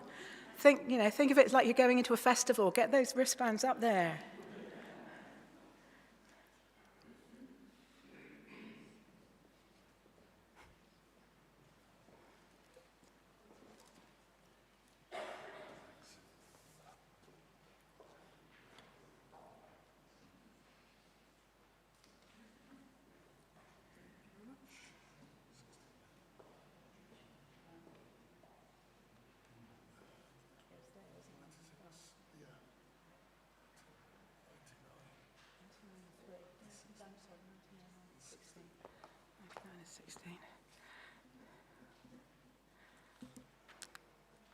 Thank you. So that was 99 for with 6 abstentions.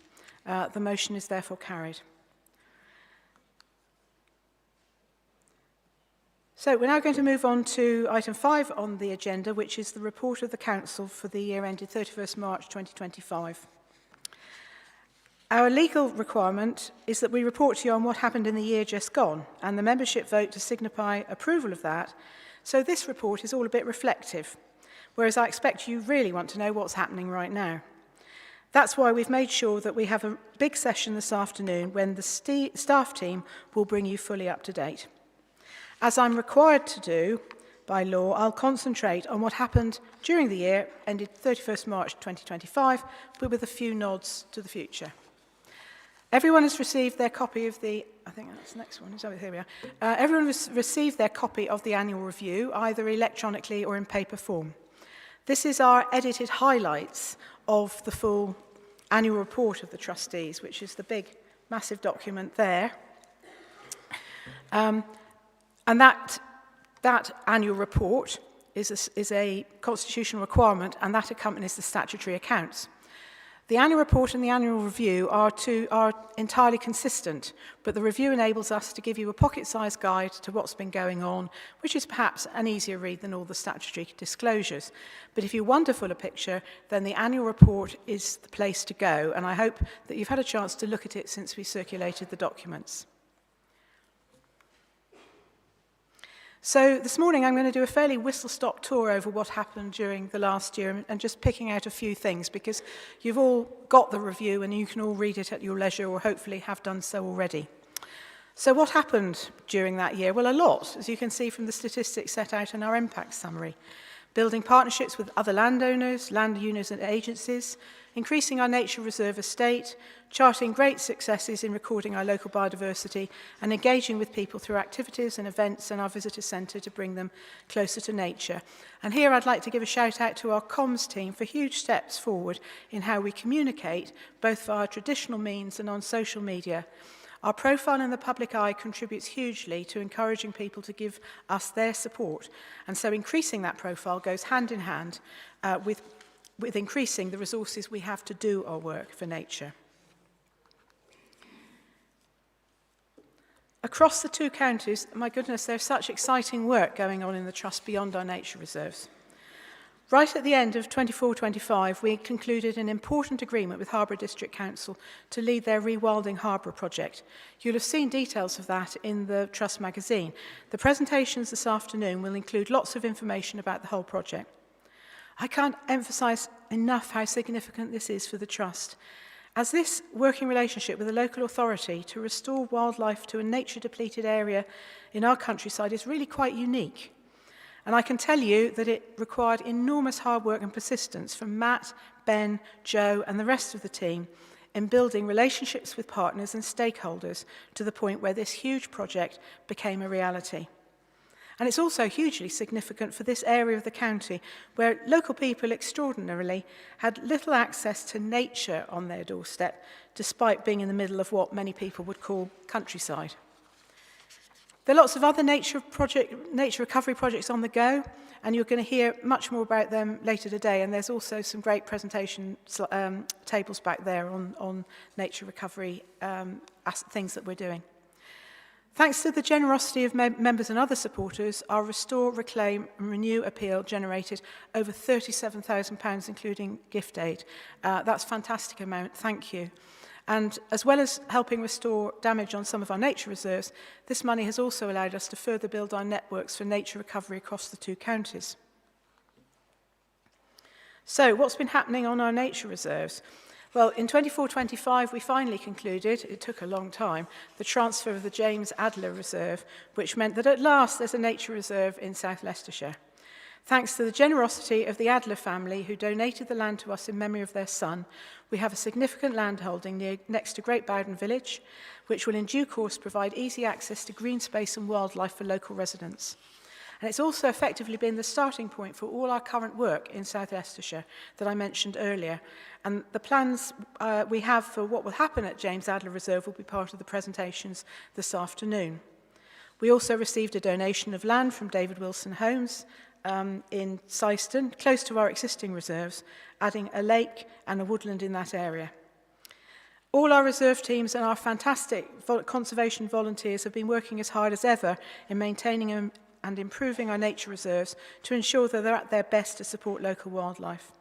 Our Wild About Reserves appeal, which raised money in the previous year, was used during 24-25 in various places, including new pathways at Kedden Quarry, a turn raft at Cossington Meadows, and the purchase of new equipment.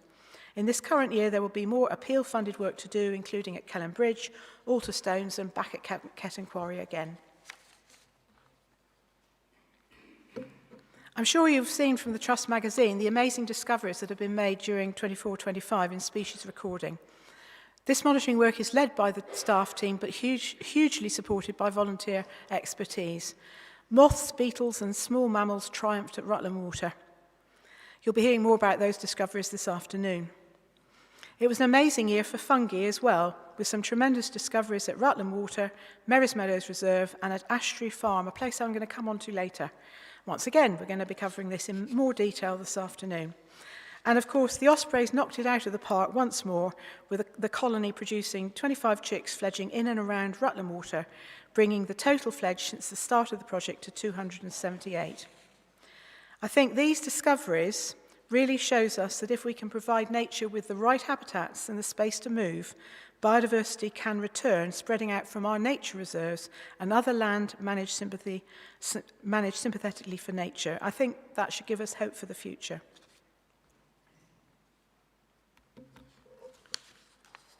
To make nature recovery really happen, we need to engage with everyone so everyone has a stake in its future. Our walks, talks and other events help introduce people to nature and increase awareness of wild spaces on our doorsteps, building a commitment to help local wildlife. The more we engage in this way and the more we can encourage nature in their local spaces, be it a window box or a farm, the more nature has a chance to bounce back. A prime example of this is Ashtree Farm near Lutterworth, and we are delighted to be able to celebrate our strong relationship with the owners, the Coates family. This amazing haven for wildlife has been lovingly created over decades by the family, showing so clearly how space for nature can be rewarded with enormous wildlife recovery. This is the model we'd like to see rolling out across our counties, where we're able to work with local landowners in areas of any size to create an environment where the management regime is sympathetic to nature and promotes biodiversity recovery. We've already been able to use the farm as a venue for some of our key events, and we look forward to being able to run more engagement activities there soon. Linden Visitor Centre once again was a popular destination with almost 23,000 people visiting during the year, primarily within osprey season, let's face it, but that's a fantastic amount, and more than 1,300 people enjoying our sold-out osprey cruises. In the city, we continued our work with Leicester communities via the extension to our Next Door Nature project, which is now kindly being funded by City Fibre, and our new project, Restore the Soar, in partnership with Leicester City Council and the Canal and River Trust. And we're also building great links with local universities. Research shows that volunteering is great for physical and mental health, but it's also a crucial part of the effort that we can bring to our work in restoring nature. We've got a community of over 700 volunteers working with the staff team, and those volunteers, between them, have given us over 24,000 hours across all of Trust's work. All skills are welcome. If you've never volunteered before and fancy it, have a word with Paige, our volunteer coordinator, in the break. She's got a great display table in the annex. We have need for all sorts of skills. Our volunteers are amazingly committed. During the year, we saw the 50th anniversary of the Holwell Reserves Conservation Volunteers, who do significant work at the Holwell Reserves Complex. And we also celebrated a Star Volunteer's 50 years as a volunteer at Rutland Water and the Eastern Reserves. Dave Needham, who you saw in the picture earlier, digging holes for trees at Holwell. Dave, I think you're watching online now, so thank you again for all your commitment. You're an inspiration. So a quick look at the year we're in right now, but you'll hear a lot more about it this afternoon. We've done more strengthening work on our internal systems, which has built a strong modern trust for the future. We're excited to see the return of dormice, and we will be looking forward to seeing how that project develops. We will be celebrating 3 anniversaries in 2026. 30 years of the Osprey project, 50 years of Rutland Water and the nature reserve there, and 70 years since the Trust was first formed. There are going to be plenty of ways to celebrate those birthdays in 2026. Excuse me.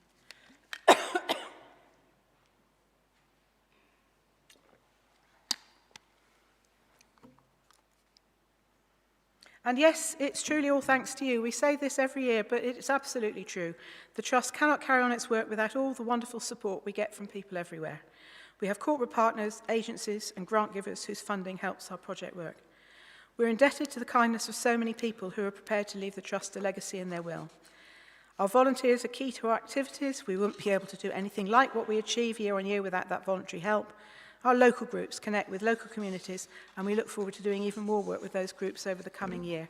And of course, it's you, the membership, who support us with your enthusiasm, your personal commitment to speaking up for nature, and your kind financial support via your subscriptions, your responses to appeals, and other individual gifts. You really are the heart of our organisation. So thank you all.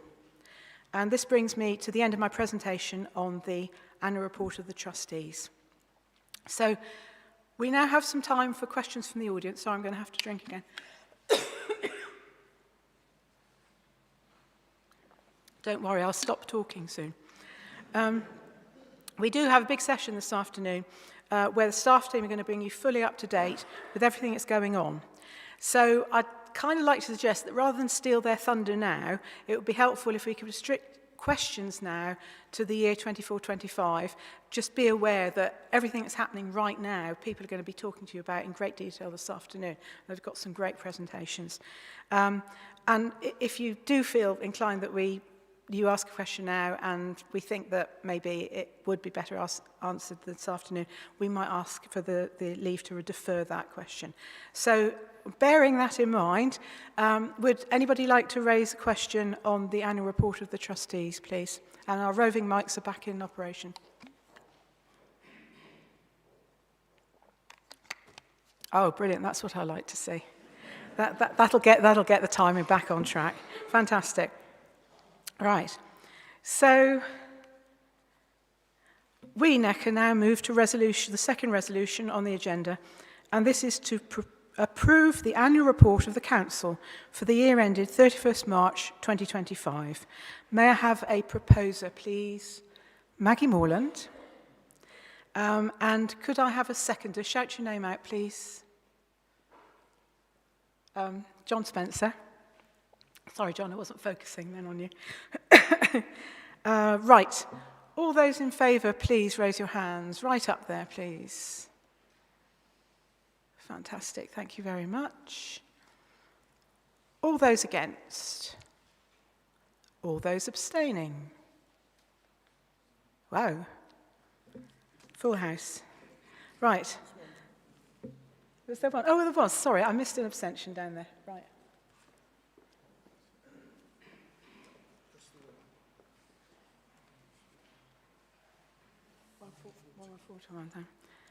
So 114 for with one abstention.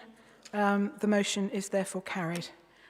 Thank you very much. Now I'm going to stop talking and I'm going to hand over to Andy Thorpe, our Honorary Treasurer.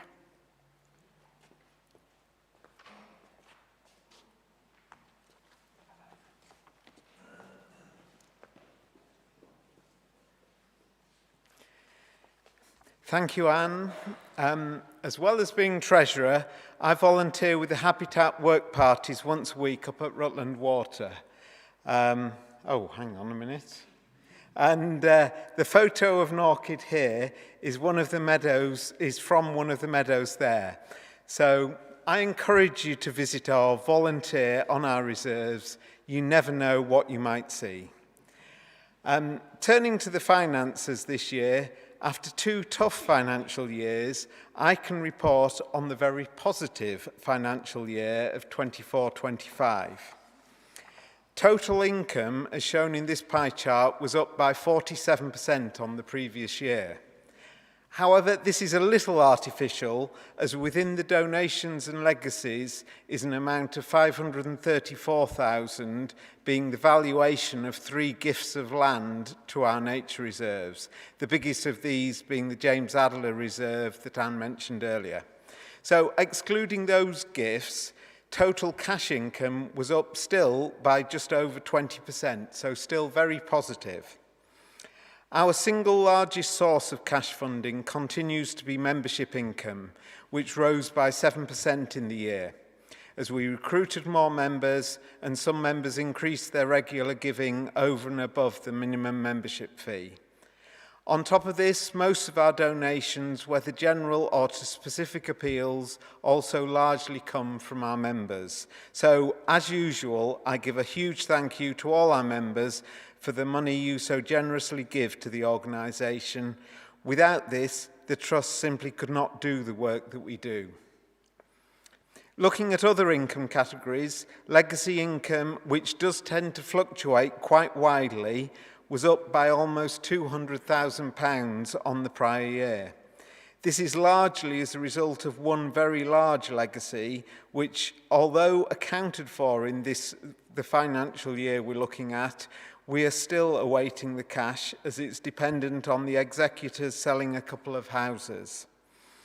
I'd like to thank those past members and their families for the support they gave remembering the Trust in this way. And if you do decide to write a new will, then if you can remember the Trust in that, it would be much appreciated. The largest other single source of income is from Anglian Water to cover the costs for managing the Rutland Water Nature Reserve, which continued at a similar level. Another project with the National Forest came to an end and is part of the reason why conservation consultancy was one area where income was actually down by about £73,000. Grants, however, were up by £185,000, and we will continue to see this as an area where we look for significant rises in income for the future. For expenditure, our normal ongoing costs were close to the level of the previous year. The largest part is spent on our nature reserves, managing these wonderful sites for the wildlife and nature within them. In education and engagement, this covers a number of areas. For example, the project working in Leicester to encourage neighbourhoods in the centre of the city to get involved with nature in new and interesting ways. The new project restoring the Saw, where we're involved with getting people engaged in improving the riverside environment for nature and for people. Assisting people to make the most of visiting our Linden site, and particularly highlighting our Osprey project, and coordinating our many volunteers. The category nature recovery is very much a growing part of our work on the broader landscape outside of our own nature reserves. This is often grant-funded work, and the single biggest example currently moving forward is the Loughborough Rewilding project, alongside Loughborough District Council and other partners. Another example is the Greener Golf, where we work with golf clubs so that they can improve biodiversity in underused areas of their courses. This is very much part of our overall strategy to see a larger part of the land in our counties being managed for nature by others. In addition, we do have to spend monies on servicing and managing our membership, recruiting new members, and seeking funding from other sources. This year, we've managed to reduce this spend as a proportion of our expenditure, and we will aim to keep this within sensible limits. Last year, one member asked to see our balance sheet, so I've included a summary version here for the end of the last 2 financial years. This shows our tangible assets increasing largely as a result of valuing the land donations we received that I mentioned earlier. Our receivables are higher principally because of the money we're waiting from the large legacy mentioned earlier. Our cash and investment balances are high.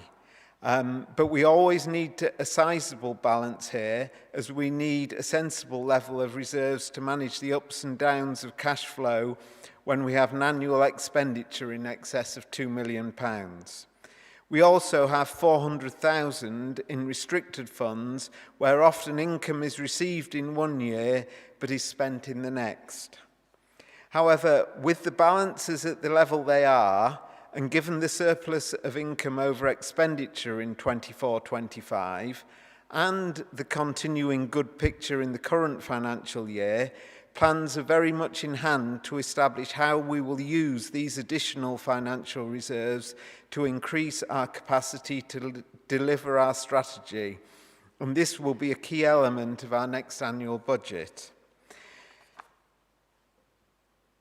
In summary, in the year to March 2025, ignoring the gifted land, we made a surplus of £291,000. Having just done a reforecast for the current year based on 6 months actual and 6 months forecasted spend, this is also showing the likelihood of a further small surplus. So I'm in the fortunate position as a treasurer of being able to say to management, we can increase what we're doing and spend more in a sensible, controlled manner. However, we will continue to push to increase our income where we can and manage our expenditure responsibly to be able to continue and improve on the good works protecting and enhancing nature for the wildlife across our 2 counties. Thank you.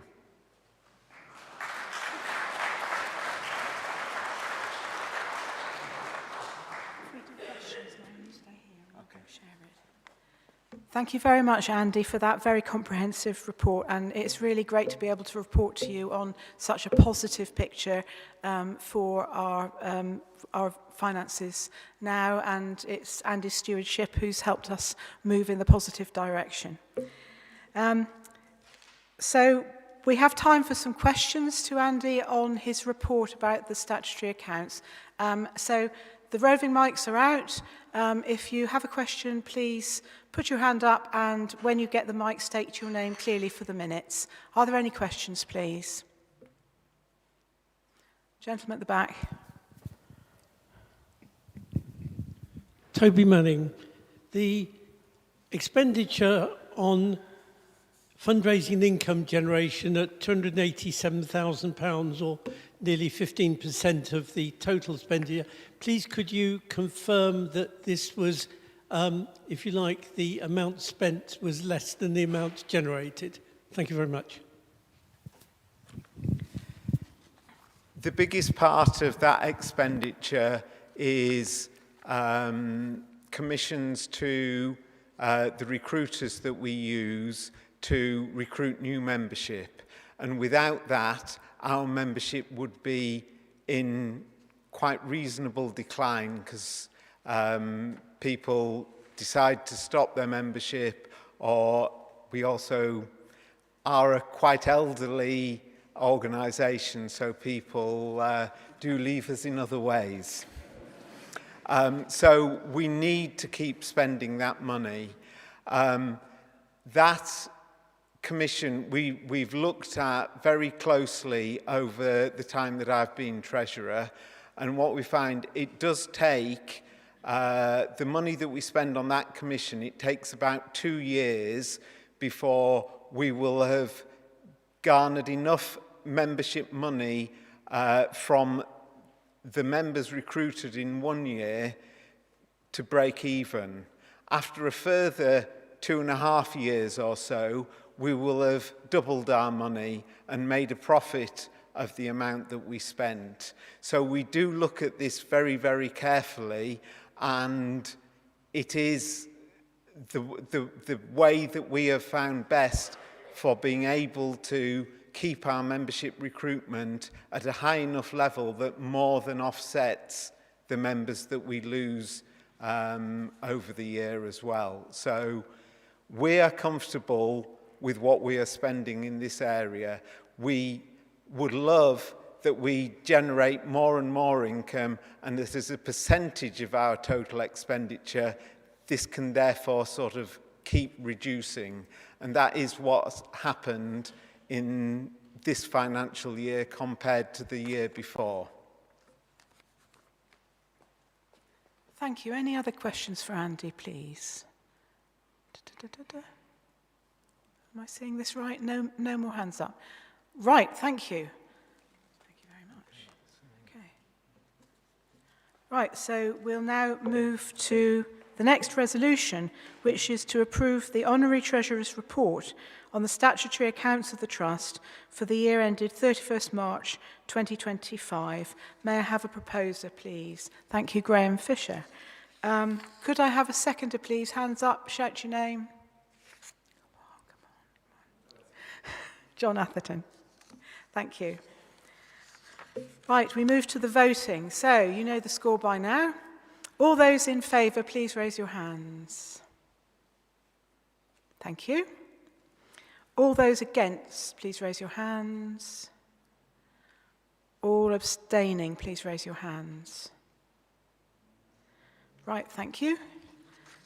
Can we follow the procedure and bring the results up, please?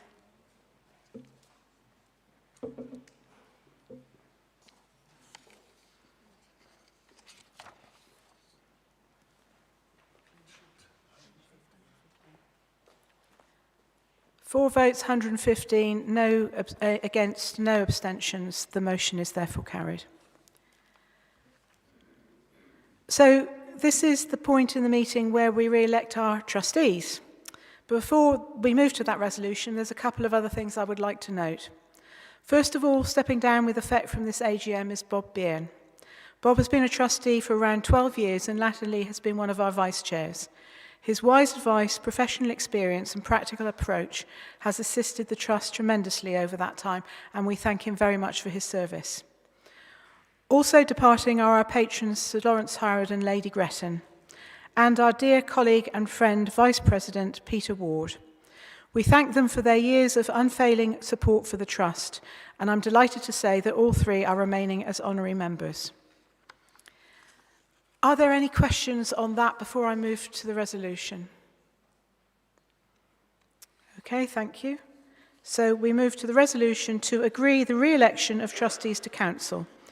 The following trustees have completed their 3-year term of office and have expressed their wish to stand for re-election for a further 3-year term. Andrew Moffat and Peter Williams. I'd like to take this vote en bloc, please. Could I have a proposer, please? Thank you. Thank you, David Duckett. And a seconder, please. Thank you, Gemma Harper. Right. All those in favour, please raise your hands. Thank you. All against, please raise your hands. And any abstentions? Thank you very much.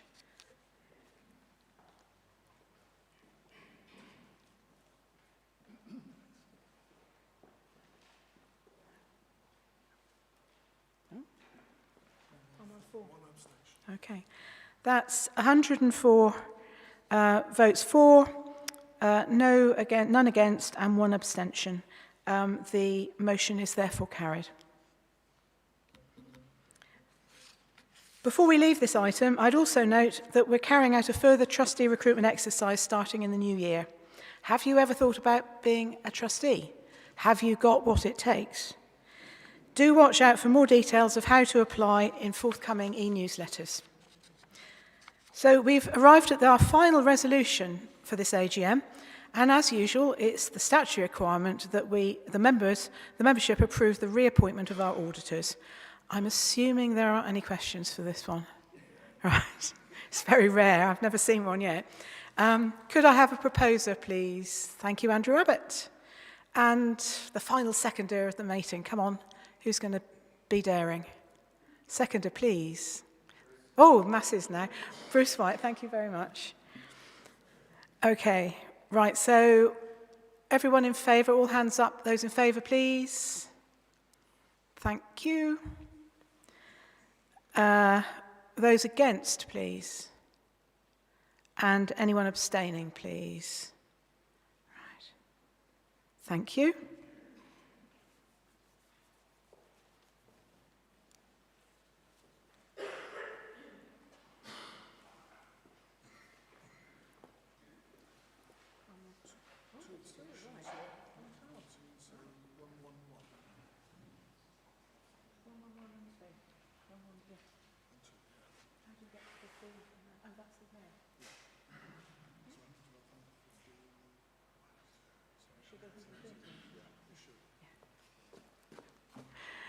That's 113 for, none against, and 2 abstentions. So thank you, everybody. This concludes our formal business. We do have some time available now for any questions from the audience. As I said earlier, there's lots of time to ask questions of the staff team this afternoon when you see their presentations that will bring you fully up to date. But I don't want to deter any questions now. So the roving mics are out, but one little encouragement is to say that the sooner we stop taking questions, the sooner you can all have lunch. So are there any questions? Oh, well, I'm very disappointed. Okay.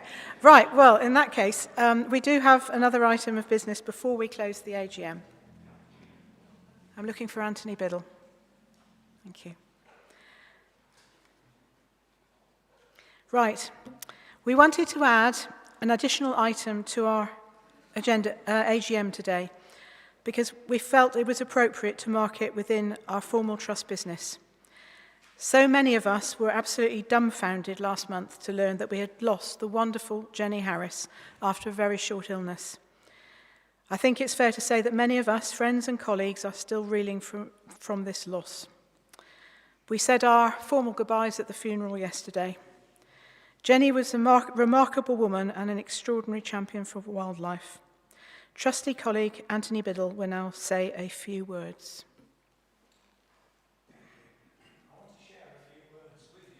Following the very sad loss of Jenny Harris, whose funeral was held yesterday. Jenny was a stalwart member of the Wildlife Trust, both through her many years of employment with the Trust until her retirement, and after which she carried on as a volunteer on the reserves that she loved. Jenny was also very heavily involved in the committees of both the Rutland Natural History Society and, of course, the Trust's Rutland Members Group.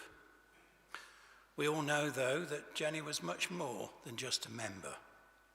She was a lovely person,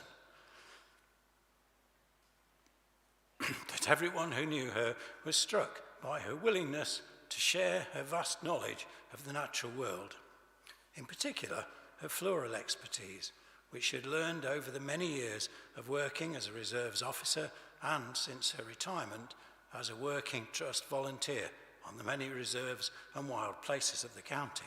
Of course, we all knew of her indefatigable work in bat recording, bat conservation, and the hours spent in rescuing and nursing bats back to health. One of her great pleasures was the release of fully recovered bats into the areas where they had originated. We all miss Jenny a great deal and know that we've lost a great friend and expert, as was reflected by the large number of friends and colleagues who attended yesterday, not to mention the bats, which have lost their fairy godmother. She was indeed a local conservation hero, and we should all acknowledge her devotion to wildlife with a large round of applause.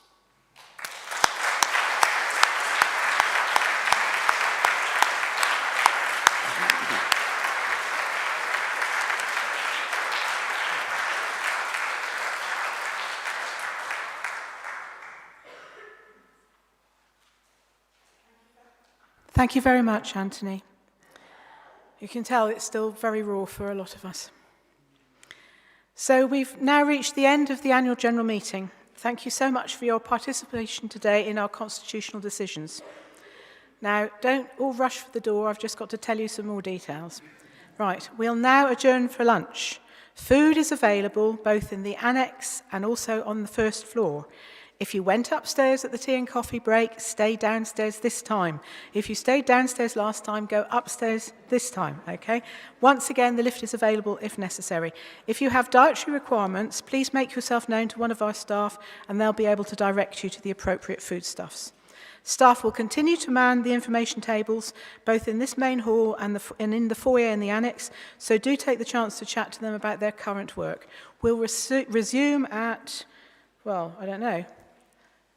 Yeah, 1:45, is that right? Yes. We resume at 1:45, and you're welcome to bring drinks and food back into the main hall if you wish.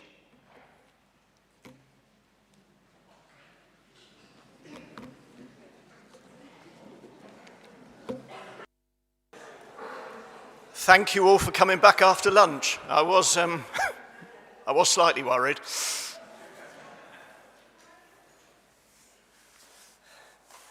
Right, we're going to kick off a series of presentations this afternoon. We've done the looking back on the year gone, so I wanted to spend a bit of time and for you to hear from a few people about what we've got coming in the year coming, and some of the projects we've got and some of the exciting things we're doing. I really like doing these talks because you as the membership are just so fundamental to everything we do, and without your support none of this would happen. So we really appreciate it and everything you've done, and hopefully you'll find some of the things really interesting. There's a lot of overlap with some of the stuff you've heard this morning as well from Rob, and I'll try to tie that in. And also in finance, when Andy spoke and said that, you know, in a monetary position, in a financial position, we're a bit better, and it just gives us the opportunity to invest. So I'm really excited in the year going forward that we can start to invest a little bit more, do a bit more for nature. I wanted to talk through some of the new sites as well, and you've probably heard quite a few of these. Acquisitions take a long time. From when we first start talking about it until when we finally get our hands on bits of land. So you may have heard some of these, but I just wanted to give you a bit of an update as well around what our plans are, what we're going to do with them. So,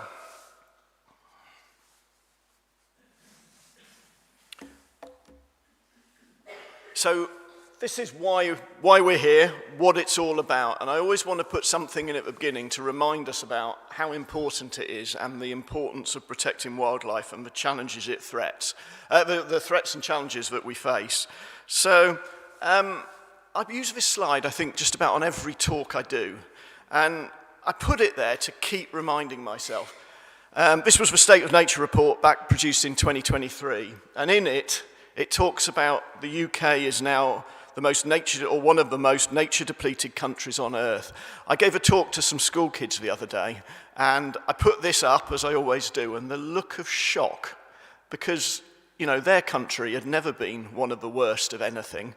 And to talk about that for nature, to me, it's something that we just need to keep reflecting on. It's a shocking thing, and we shouldn't be forgetting it. And you've seen the measures here in the graph which talk about abundance and diversity of species, and what Rob was talking about, that gradual decline. And that's what our challenge is. That's what we really need to deal. And this is what it looks like, if you haven't seen these figures, if you bring it back to Leicestershire and Rutland. And you can see the scale of decline. In the past, Leicestershire was known as leafy Leicestershire. And I was speaking about hedgerows at lunchtime. One of the things we had was beautiful wildflower meadows and lots of rich headlands, lots of rich hedgerows. And now, from the other photo, you can see some of the declines that we've struggled with, and the decline to species across the board here. And some are really dramatic when you look at some of the wet habitats of wet grazing and fen habitats, lowland bogs, but also particularly probably our species-rich grassland is declining so much. 97% lost. The other thing that comes up as I pulled these figures together is how hard it is to collate accurate data around the state of our nature. And you'll see there's lots of different dates according to where that data is available. And this is one thing we really want to work forward, is developing a really strong, robust measurement around how much habitat and what the state of our nature is in our counties. So we can use that when we talk to decision makers, and we can target in the right places. There's a number of other threats that we're facing as well, and some of these have been covered. Of course, climate change is really important at the moment. We've got COP30 happening in Brazil at the moment, and the Wildlife Trust movement is very active there. I understand they were briefing UK delegates at that COP meeting, so we play a central part in providing evidence. And there's a lot of press at the moment about whether we're on a tipping point around climate change as well. Have we reached a point where levels aren't going to change? So it's a real pressure on our nature. The other that's been mentioned a lot at the moment is the Planning and Infrastructure Bill. If you don't know, it's currently ping-ponging backwards and forwards between the House of Lords and the House of Commons on various amendments. And we continue to lobby. We lobby locally and we lobby nationally to try and make sure that what comes out of that bill has the least damaging effect. But there's a picture there in the corner of Steve Reed, who's our Secretary of State for Housing, Communities and Local Government. He's already made an announcement that the second bill is coming. And the fact that that's sort of been announced and preempted by government suggests there's likely to be another planning bill, which will go faster and further in terms of how it revises environmental regulations, which concerns us a lot. And of course, we'd have to see the detail of that, but you know, there is a real challenge there around how we respond to these. So those are just two of the sort of threats that we're facing at the moment. And what are we doing? And one of the most important things we're doing is trying to raise our profile, become stronger advocates for nature. And you can see some photos in the top right side there, a local MP, Alicia Kearns. We get profile in terms of country file and doing episodes around Rutland Water. I really like the picture in the middle at the bottom, because that was an article which came out last year and it was in Prima magazine, which I haven't read before. But the fact that we've got a double-page spread around the work of the Wildlife Trust to that audience who we never reached before, to me is really important. We're starting to reach out and put that message to a wider audience. So our messaging and our ability to influence is going to be really important. There was a great example of this recently.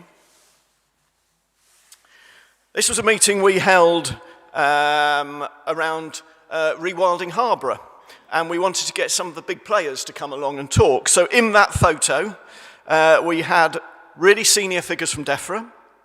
We had the senior management from Natural England, and from the Environment Agency, and from Anglian Water, and from Loughborough District Council, including their council leader, and from East Mercia's Rivers Trust. And we were able to get all those key decision makers together in that field and talk about what we wanted to do around restoring nature. And to me, that was great. That was a real moment in time when we're able to have a really strong influence. And that's where we want to get to, so we can regularly go out and talk to our stakeholders about what's important, what you're telling us, what we need to do.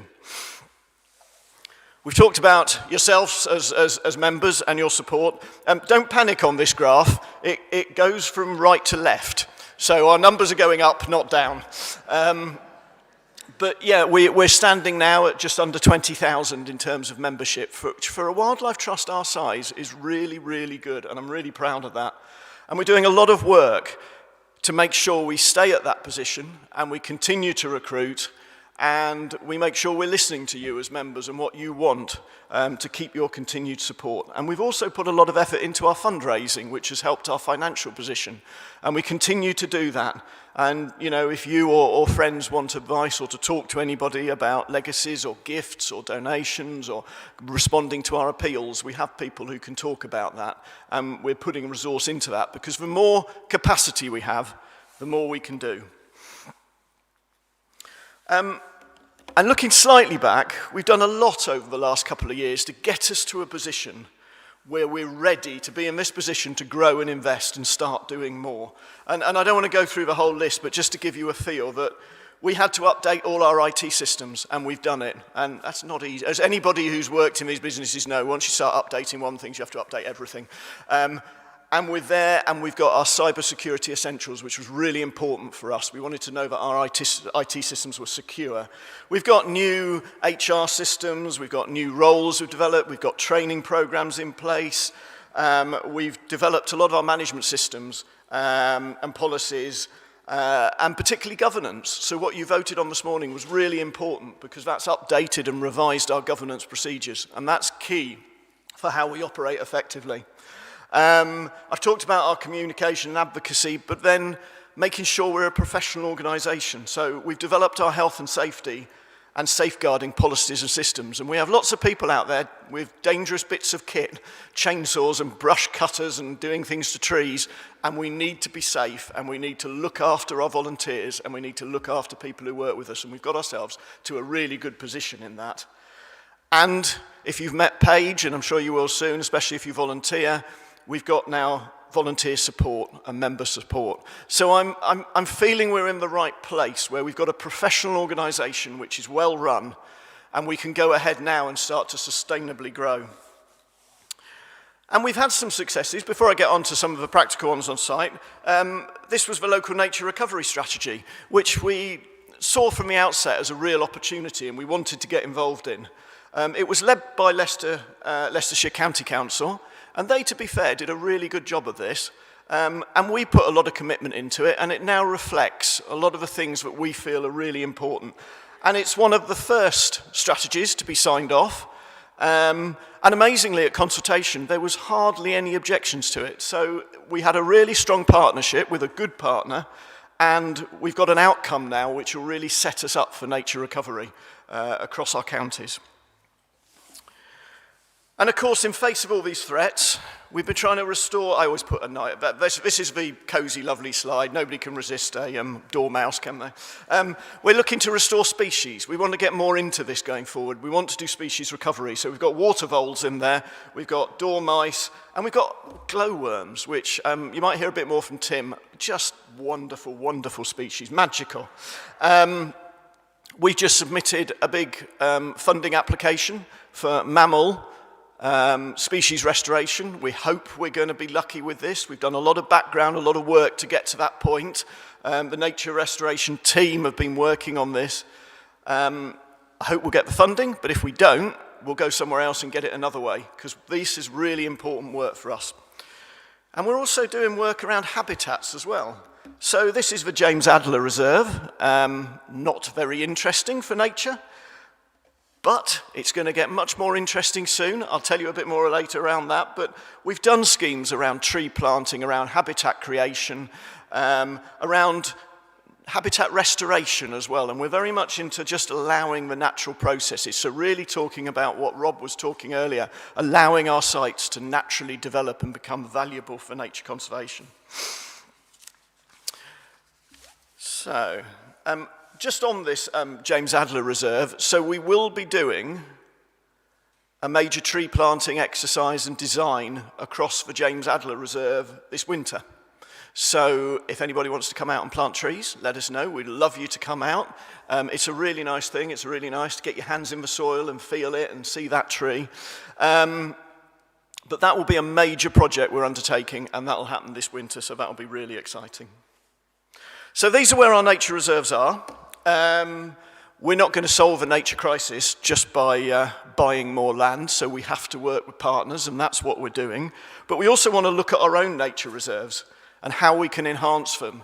And Rob was talking about rewilding and dispersal and connectivity and natural processes, and that's really what we're looking for here.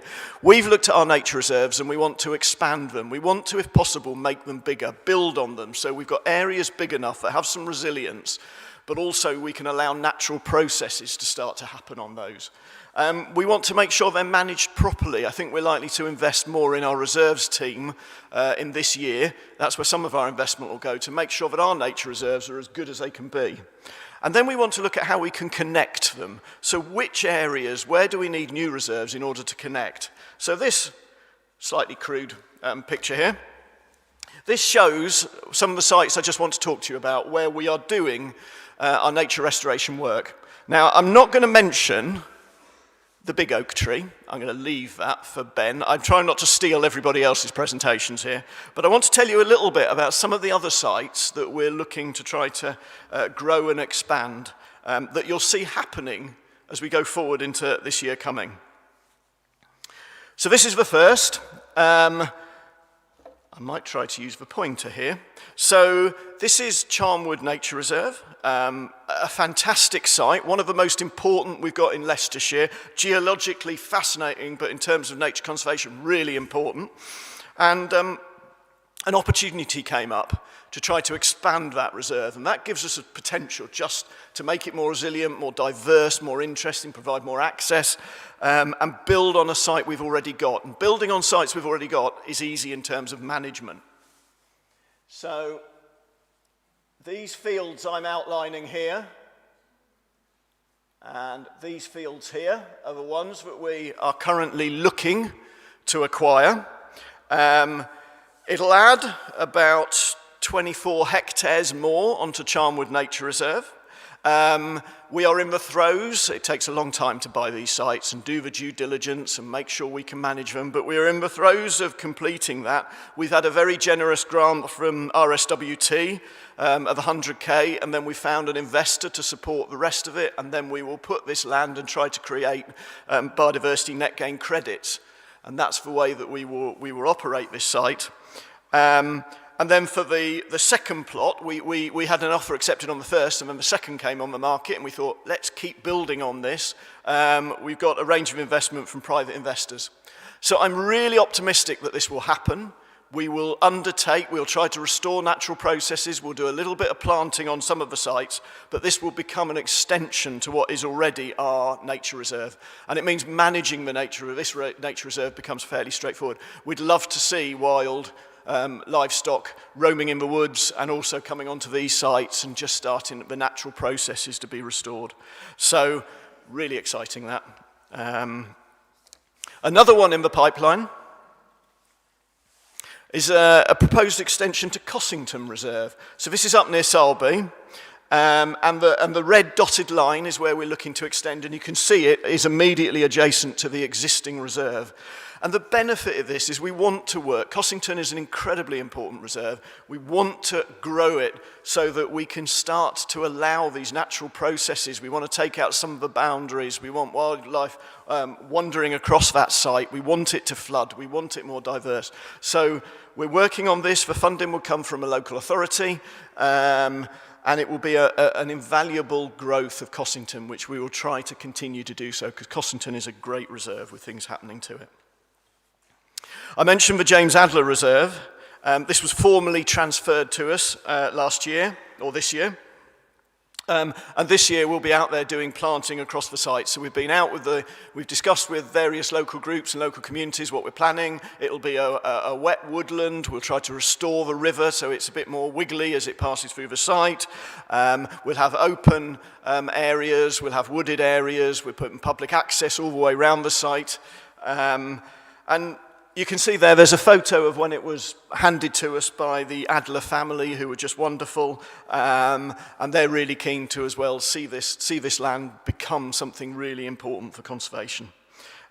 This was the site which was our catalyst for rewilding Harborough, and you'll hear more about that next, but it was this site that triggered the whole bigger project. Another site you might not be aware of is called Red Lodge Wood. It's near Tilton on the Hill.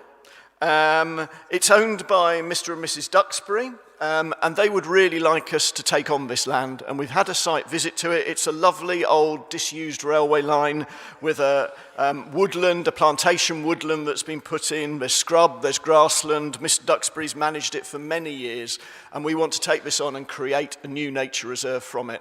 And it links our sites together. It's really valuable for linking up our network of sites. And this is very much going to be just a natural rewilding. We just want to make sure it carries on doing what it's doing and enhance what's there.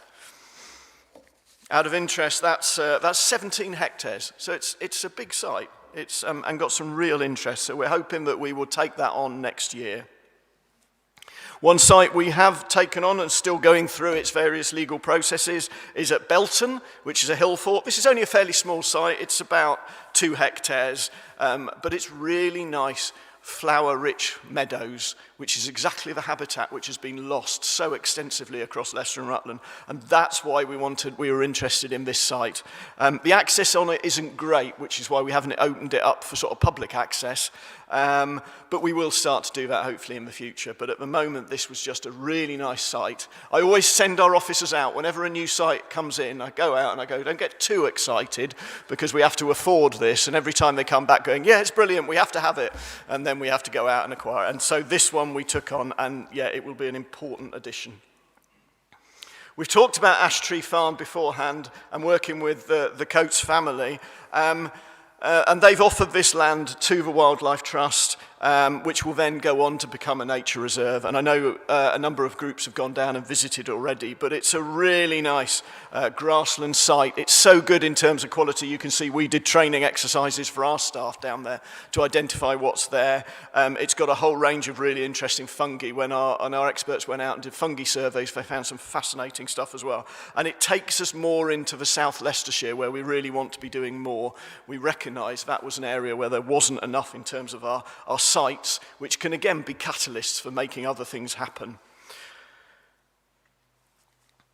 And of course we took on Sexton, Sexton Lakes. We owned the nature reserve adjacent to Sexton Lakes. This was the other one. And this was donated to us to David Wilson Homes. And what really struck me is when I went out there to meet with them and we opened the site and we did a formal handover, we'd encouraged David Wilson Homes. I knew they were on board because, you know, originally they wanted to sell us the land, and then we met with them and they offered to donate it, and then we said, can we have some money to look after it? And they gave us money. And then we said, well, there's some tree work, and they did the tree work for free. And I went out to meet them, and still somewhere in my head was going, they're a house builders. Are they really going to be, you know, environmentally? And they were brilliant. They loved it. They loved what they were doing, and they ended the meeting by going, can we work with you more, which was just inspiring. And I found them great. And that's for relationships we need to bring this forward. Really valuable. So, yeah, I don't think we've got anybody from David Wilson Homes here, but they get my credibility there. I think they were great. And we're not just working with sites. So this is restoring the SOAR project. So this is our public engagement. This is going through the phase at the moment where it's gone through the first stage of a Heritage Lottery Fund, where you develop your proposals and then you bid for the full funding. And we're currently doing that. And we really want to work on this because working in the city is really important, and community engagement work. And what this looks like is identifying the sites along the SOAR catchment here, and then going and talking to the communities and asking them, what do you want on this site? What nature do you want to see, and can we help you? Now, even if we don't get the funding for that, I still want it to happen. It's too valuable. You know, we want to engage, we want to give people, we want to bring nature to people. So people who are in the city and potentially can't get out, you can come here and you can have sites that you own and you manage and are important for nature. So I'm really keen that, you know, hopefully we'll get plenty of funding and do amazing things, but if we don't, we're still going to do it some way or another. So, because you've got lots of talks coming up and they're going to go into much more detail and more excitement, I don't want to cover any more, but what I do want to say, I think we've got a really exciting year ahead, but that's all down to your support. Without your support, without your engagement and the conversations that I've had just walking around today and the ideas people are coming, none of this would be possible to happen. So thank you so much for supporting us. Thank you for coming to these events. And I'll pass you over to my colleagues now to tell you all the other exciting things we've got coming. So thank you.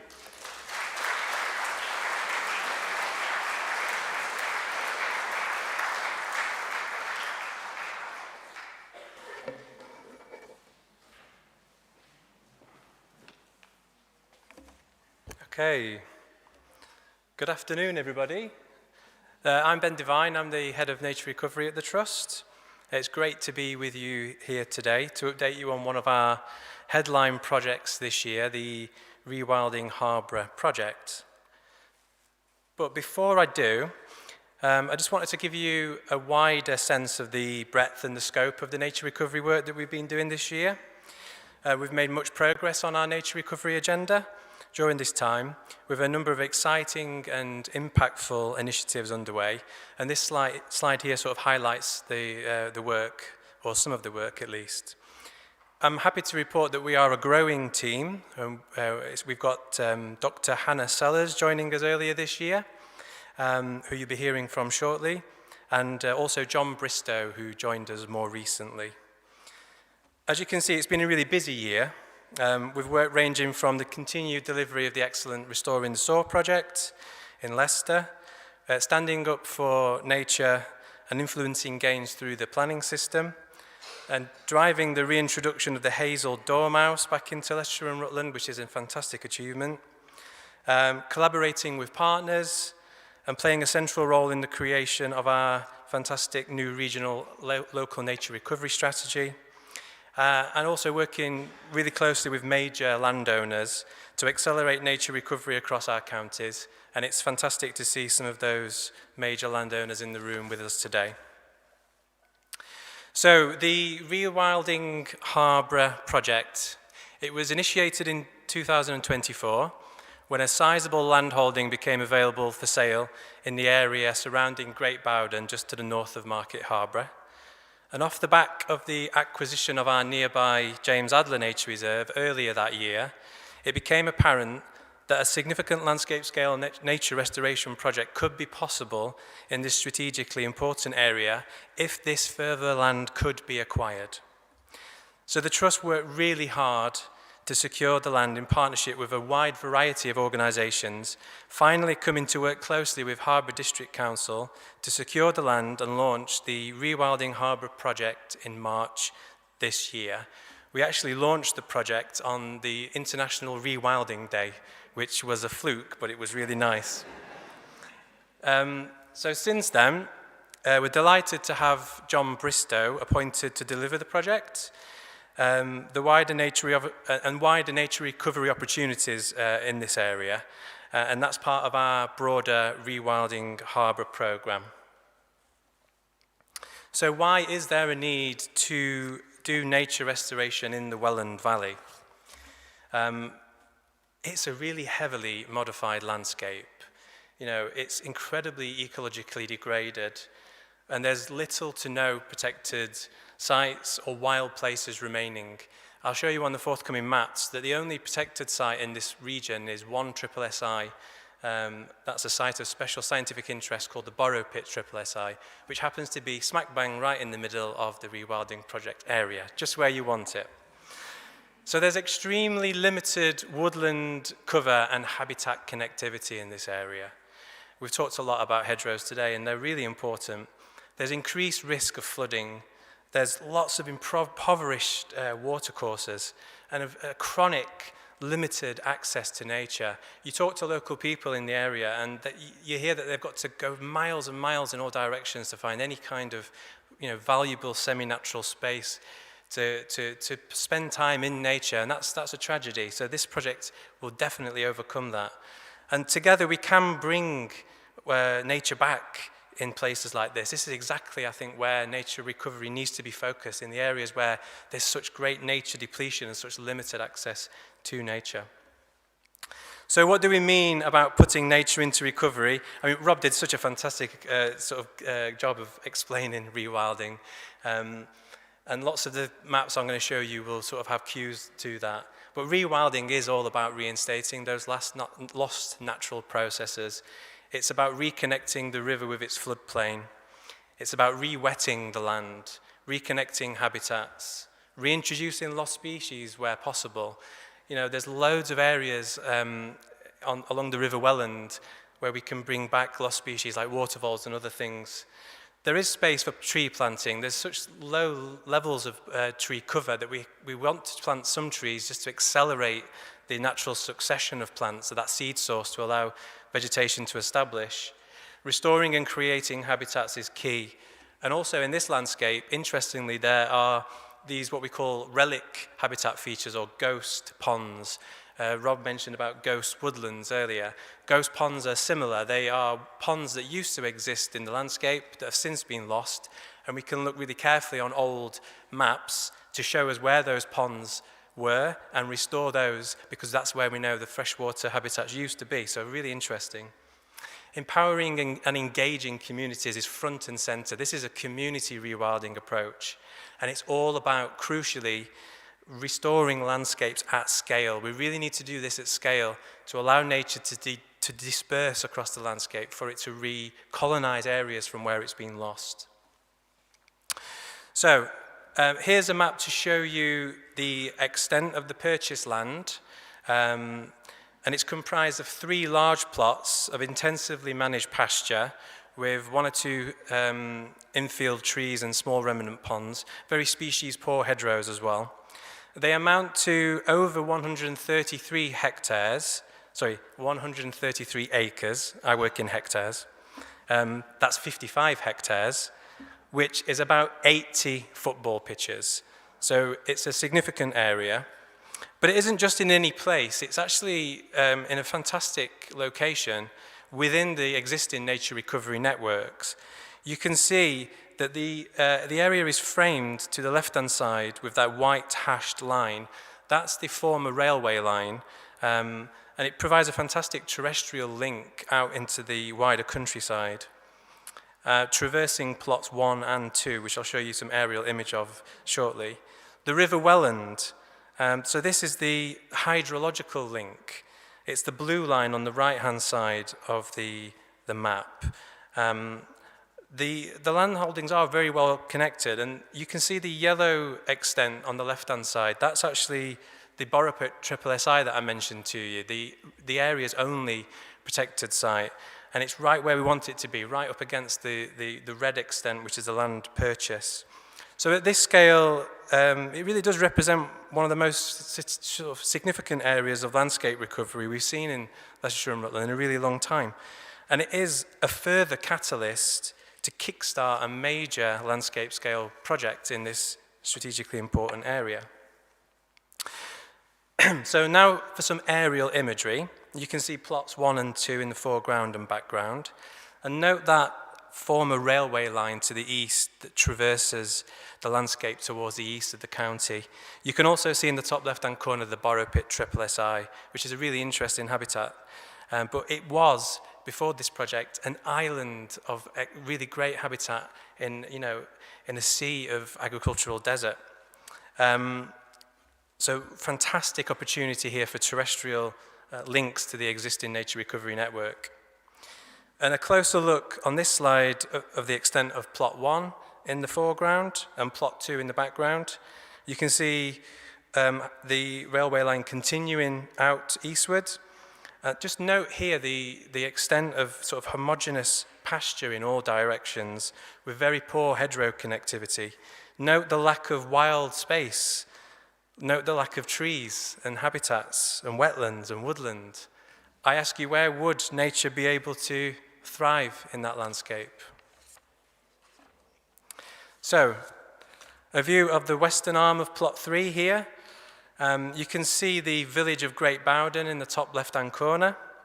And you can also see one of these relic ponds that's still actually existing on the site, next to number 3, in the mid-ground. And so this land really does have a fantastic capacity to support a rich mosaic of wetland habitats that are teeming with nature.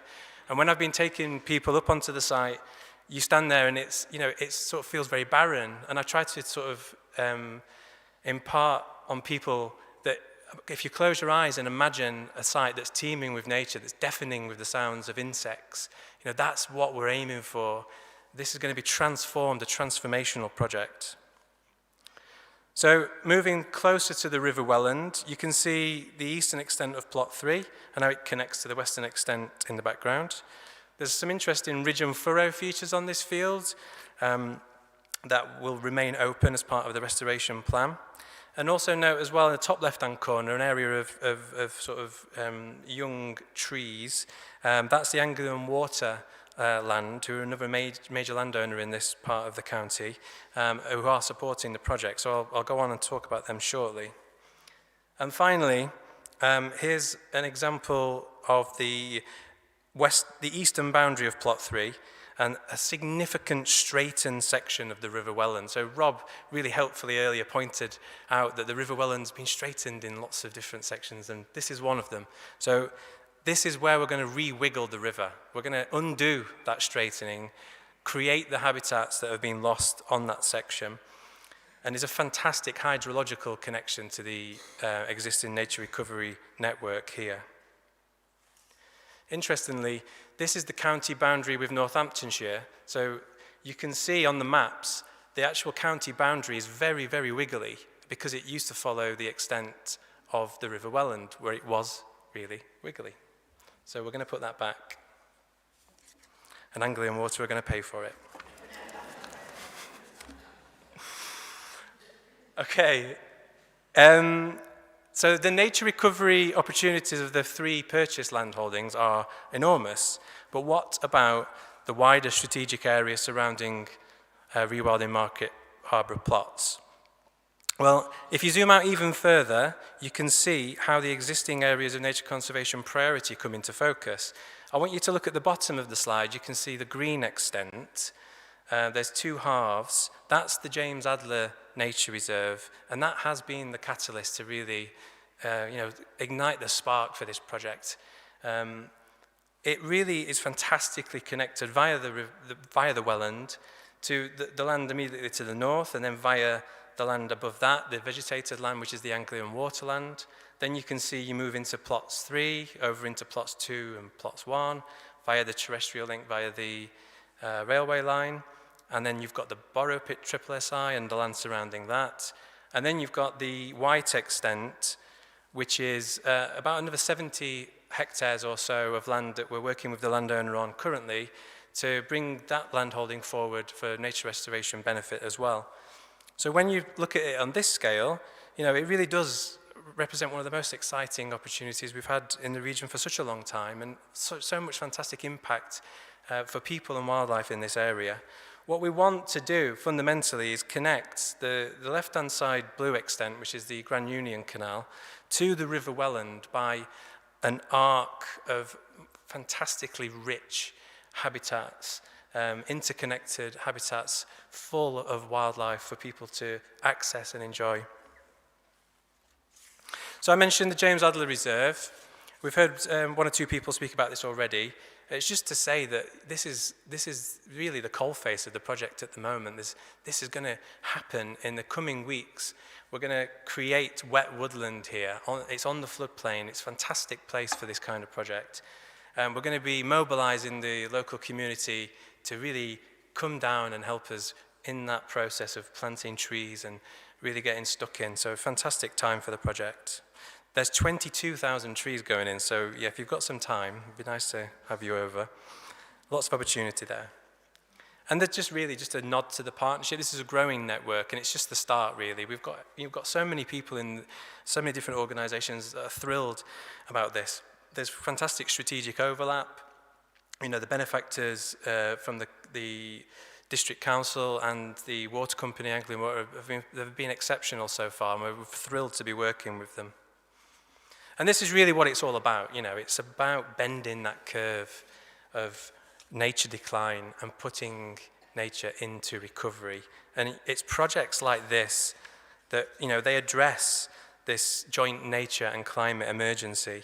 And really, South Leicestershire is going to be an exemplar region. We want it to be a national exemplar of how to do this kind of work within a sort of lowland England context.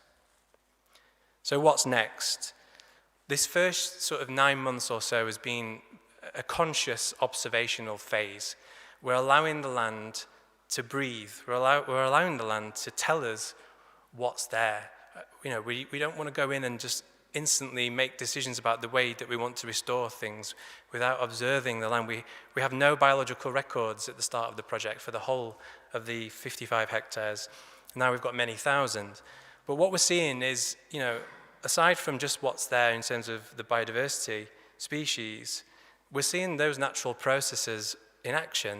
There's many hundreds of sort of regenerating self-set oak saplings that are coming up because they're allowed to get away and to propagate. So it's really exciting to see that in action. And for me, those photographs of the sorts, the small saplings are sort of symbolic of where we're at with this project at this time.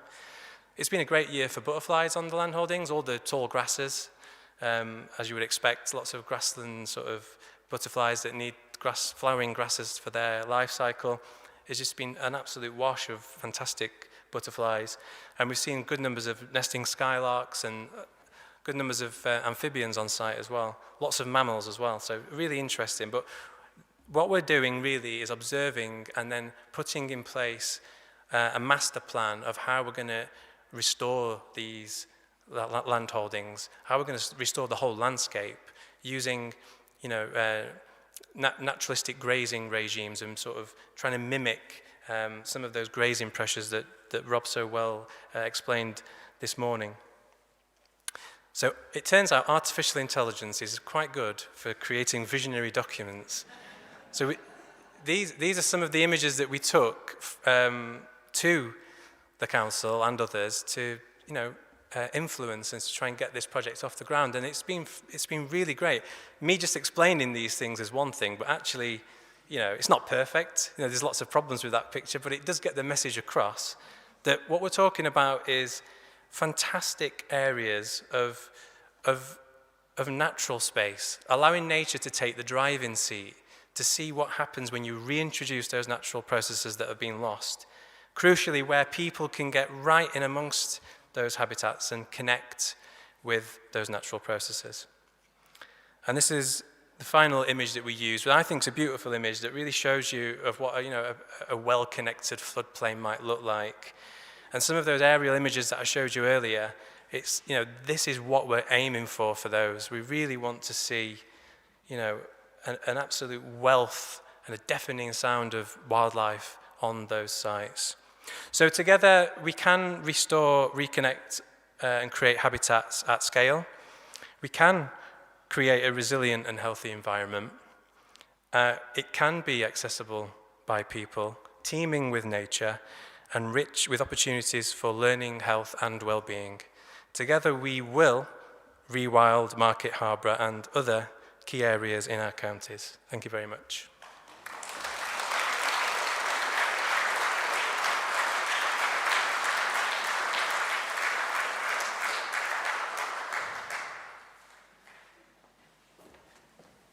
So we're just going to come up Hannah. Hannah's our Nature Restoration Officer, so it's a project we've been working on, Greener Gulf, with Bob Roberts, who's been a key partner to this, to just tell you a bit about a current project we're working on.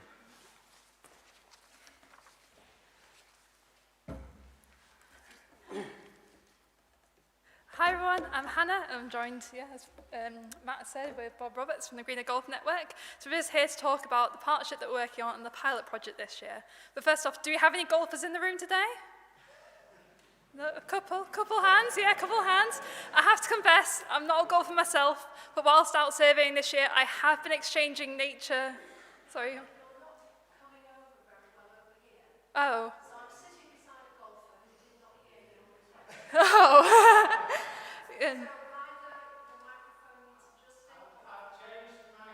Can you hear me now? Can you hear me? Yes. That's okay. So yes, I'm not a keen golfer myself, but I have been exchanging knowledge about nature for golf. So after each survey this year, I have been increasing my knowledge more and more. But just to explain a bit about the sort of Greener Gulf Network, let me introduce you to Bob, who will explain about the network and about the pilot project and how it came about. Thanks. Good afternoon, everybody. My name is Bob Roberts. Yes, that's Robert Roberts, and I am Welsh. And I do like the sound of my own voice, so I'll try and keep it fairly short. Let me tell you a little bit about the Greener Gulf Network. It started really as an environment project at my own club, which is Market Harborough Golf Club.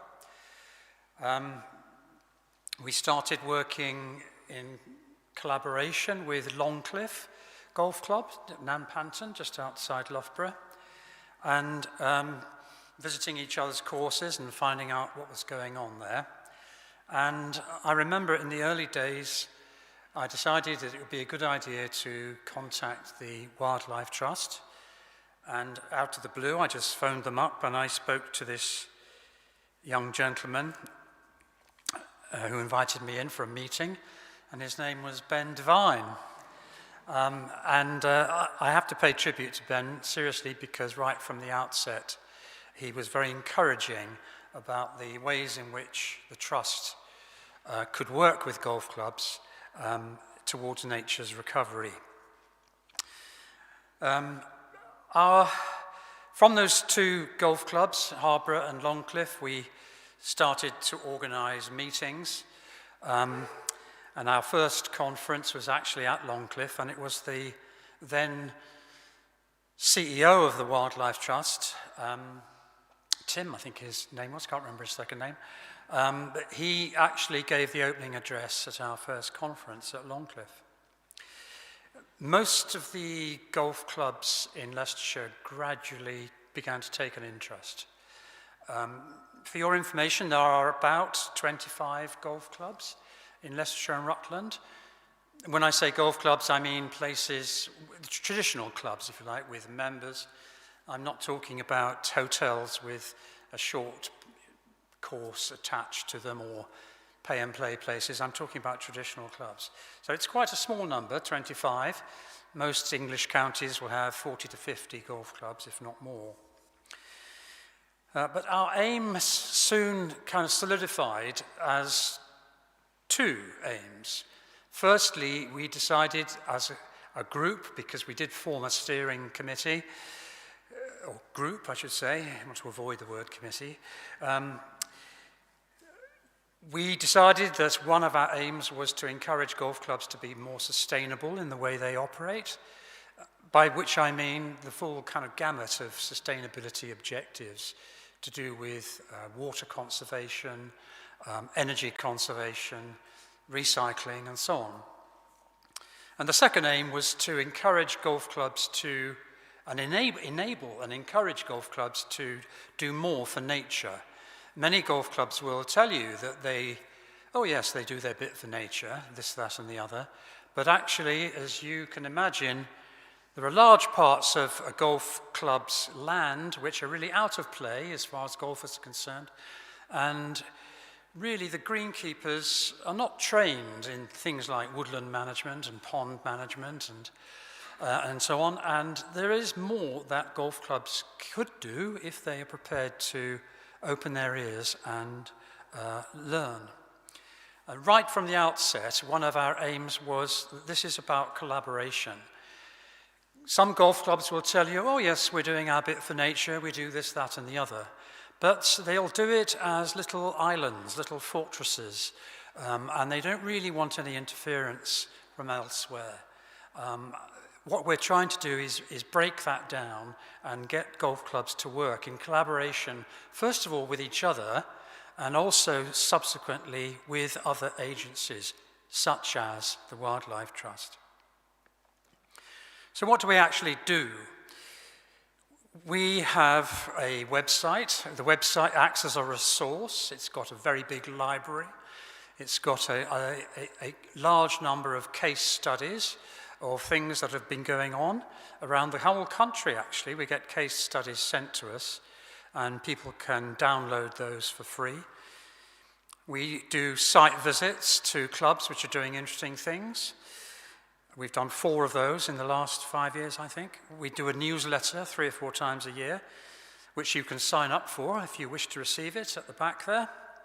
We organise seminars. For instance, we've done a seminar with Leicestershire County Council on invasive and non-native species, and we've done seminars on things like biodiversity net gain. And the jewel in our crown is the annual conference, which we have done, I think we've done 6 now, and one in February will be our 6th. We exist in terms of money on private donations and one particular sponsor, a businessman at my club who is very generous too in terms of money. But the clubs, I need to emphasize to you that the clubs don't join formally, they don't subscribe to us. We are run entirely by volunteers and a network of people that we know and who are friends of ours, so to speak. Oh, have we been successful? Have we made a difference? I think we can fairly say we have made a difference so far. There is now a greener golf group in Warwickshire, which has been a kind of spin-off from ours. And we've had inquiries from around the country, actually, about setting up greener golf groups. We have, however, decided that we're not in the business of trying to become a national umbrella organisation. We're run by volunteers. We haven't got any premises. We haven't got any employees. So it's beyond our scope to be that kind of professional national body. What our aim really is to be a template, to be an example of what can be achieved if golf clubs collaborate and work together with all the public and charitable agencies that exist around them. And in particular, what we have done is to set up this project, which Hannah will tell you more about in a moment. And this is actually a unique project. There is no other county in England where golf clubs have come together collaboratively into a long-term strategic partnership with a wildlife trust. And so we're quite proud of that. And actually, I have to say that the predators are circling, and we're getting quite a lot of interest in this from some quite big players in the field of golf to see if it can be rolled out as a model elsewhere in the country. So it's a very big time for us the next 6 months to make this project work, but we are very committed to it, we're very excited about it, and very pleased to have Hannah leading it for us.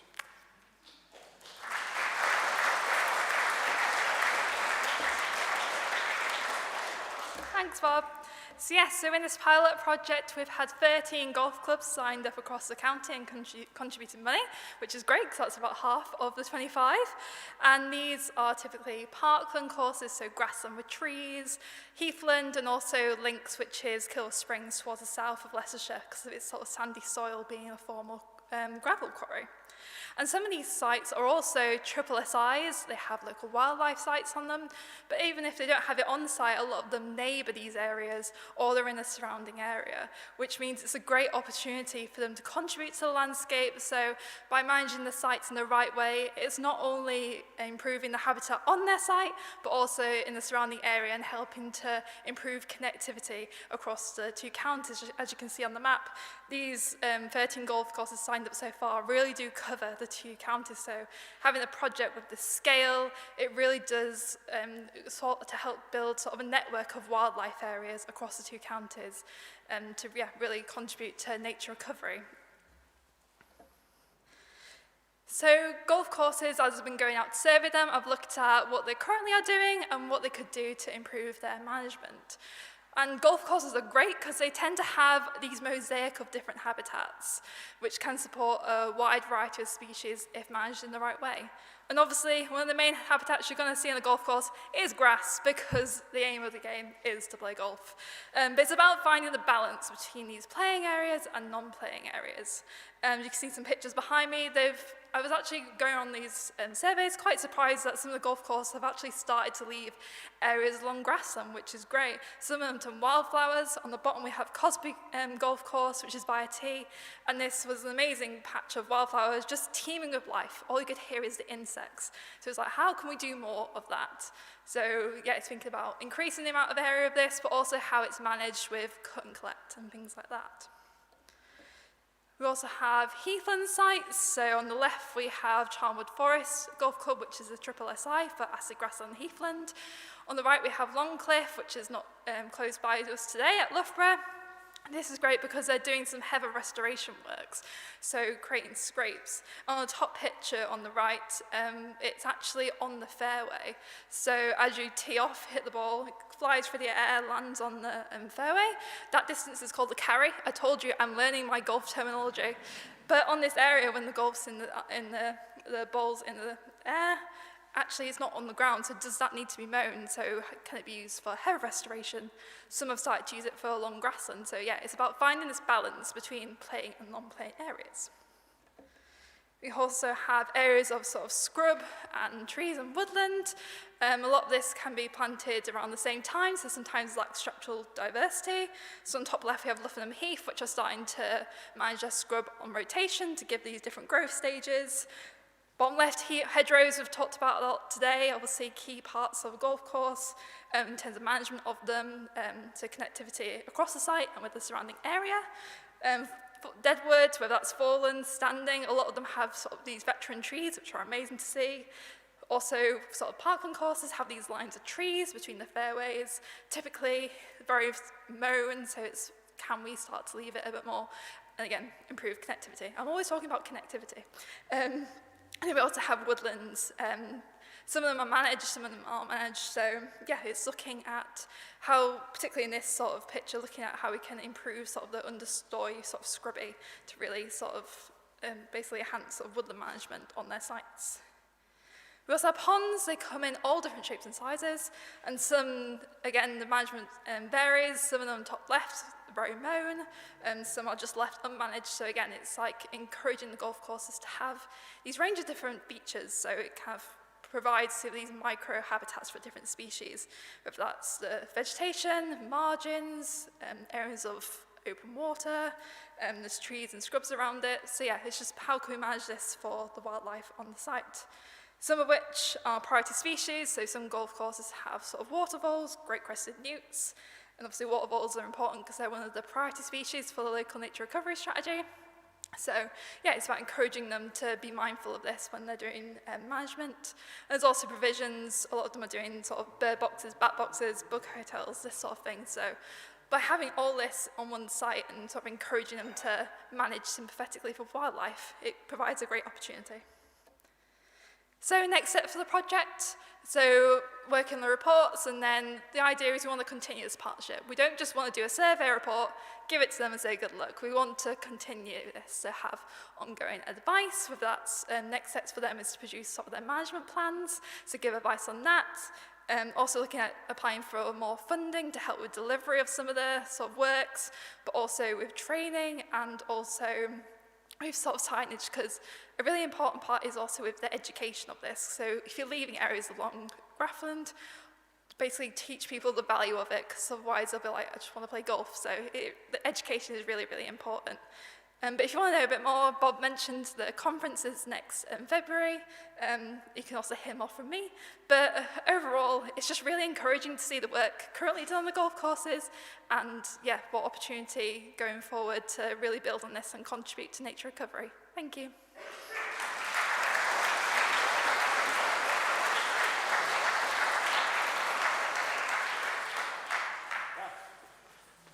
Welcome Joe, our Nature Reserve Manager, Head of Nature Reserve. That's the one. Hello everybody. I'm going to wrap this because apparently we're over time. Not really. I'm not a good rapper. So hello everybody. My name's Joe Davis. I'm Head of Nature Reserves. So I have one of the best jobs in Leicestershire and Rutland. So I'm going to talk to you about some highlights from a lot of the hard work that's gone on in the reserves. I'm going to whiz through them because we are over time. Yes, we have 37 nature reserves now. We love football pitches at Leicestershire and Rutland Wildlife Trust. That's nearly 2,500 football pitches. And I think what's really key here is that 20 of those sites are triple SIs. So we're managing some of the most important areas of Leicestershire and Rutland. And I think that's really key. 12 are local wildlife sites. 2 are national nature reserves, and 1 is a Ramsar SPA, so especially protected area. There is a lot of hard work by staff and volunteers that goes into making these places really special. And my thanks go to you as members and as volunteers and people engaged in our reserves and in our work. And we couldn't do without you. And that contributes to basically doubling our workforce, which is quite incredible. So 22,500 hours that people are putting into our amazing places that we have in the counties.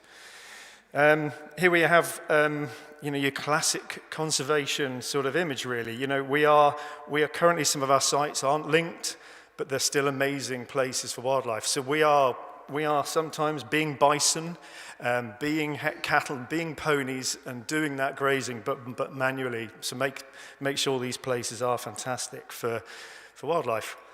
But there are struggles. This is Cossington Meadows. We're getting more extreme weather conditions, flooding, rubbish coming down the river systems, impacting our reserves. And the teams are putting hours and hours and hours of hard work in maintaining those sites and clearing up after these extreme events. We've put in recently £70,000 worth of fencing to enable us to graze again, going back to what was said earlier on in the talks about getting livestock back on our sites. This is Alamus Meadows. This is very near here, Loughborough, Big Meadows. Brilliant project run by Chris, one of our members of staff, Natural England funded, and this is enabling us to get cattle on to aftermath graze after the meadows have been cut for hay. So really brilliant project. £8,000 worth of work on getting water supplies in to enable the cattle on there as well. So just some tremendous work.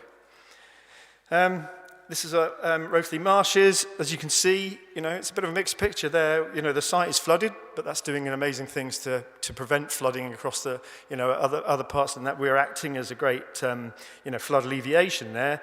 Teams of volunteers helping us, sometimes, as with a lot of sites, fly tipping, issues on sites. I won't delve too much into those. I've got a couple of slides, but tremendous work going across the sites. Again, here we are, looking after our amazing wildflowers, flower meadows and areas manually when we can't put in grazing and livestock. We have got our own cattle, we have got sheep, we've got herdwicks and lots of native breeds. So we are grazing sites, but sometimes they're too small for us to do that. This is Tom Long's Meadow. We've got a new partnership with Cornwall Parish Council here, so we help them maintain this area as being a really special place for wildlife too. Through our reserves appeal, thank you very much to everybody who gave to that. This is Wymeswold, lovely wildflower meadows. Again, we've put some of that money to making it the access better and safer. And then Alistair Lawrence, a volunteer at Rutland Water, gave us some money. We've created 1.2 hectares of wildflower meadows on an area of rough pasture, expanding and extending the areas of flowers that we have on that reserve after our amazingly successful project at Sharples Meadow, where somebody funded an area of grassland, wildflower grassland creation, and this is the project being undertaken. Now, this is interesting. This is one of the issues we have at Rutland Water is predation. We spoke about lethal control earlier on, but we're looking at alternatives. Now, this is a floating predator fence. 2 kilometres of rope floated around one of the most important lagoons for waders. We have breeding avocets and redshank and lapwing on this lagoon. And basically, this rope floats in the water. Badgers and foxes swim out into the lagoon, but they don't know that they can go underneath the rope. So it's like a barrier, and then they swim back again. So, wherever possible, we're looking for options where we don't impact, very often, species that would be naturally in the environment, such as foxes and badgers. We want to see foxes and badgers. What we also want to see is lapwings, redshank, etc. The volunteers across the sites have been working incredibly hard. This is the team at Rutland, re-landscaping and doing footpath improvements. We've also created 3 new ponds. This was a legacy, actually. We've got 30 ponds at that one reserve in itself. So we've put 10% more ponds in. Great crested newts across that reserve. And ponds are just the most incredible thing you can do for wildlife in a small scale. I've said it before, put a pond in your garden, you will probably have 150 species that you never had before. Also, we put in this great bit of access to one of our ponds. We extended the pond and gave people really close, so they get really close up to the water. And we've recorded 17 species of dragonfly on this pond since it was built. 1,000 hours at Cloudwood, phenomenal site. If you haven't been to Cloudwood, go in 2026. The wildflowers, the rides, the butterflies, just a stunning sight. So look at your reserve guide, go on our website, 2026, Cloudwood, put it on your list. Springtime, May, June, absolutely perfect. But we have our issues. This is Cloudwood. We were broken into to get to the site next door, some cable theft. They broke through the site, caused a lot of damage, but our amazing volunteers on site to help, flattening, making it all good again, green over. So thank you very much.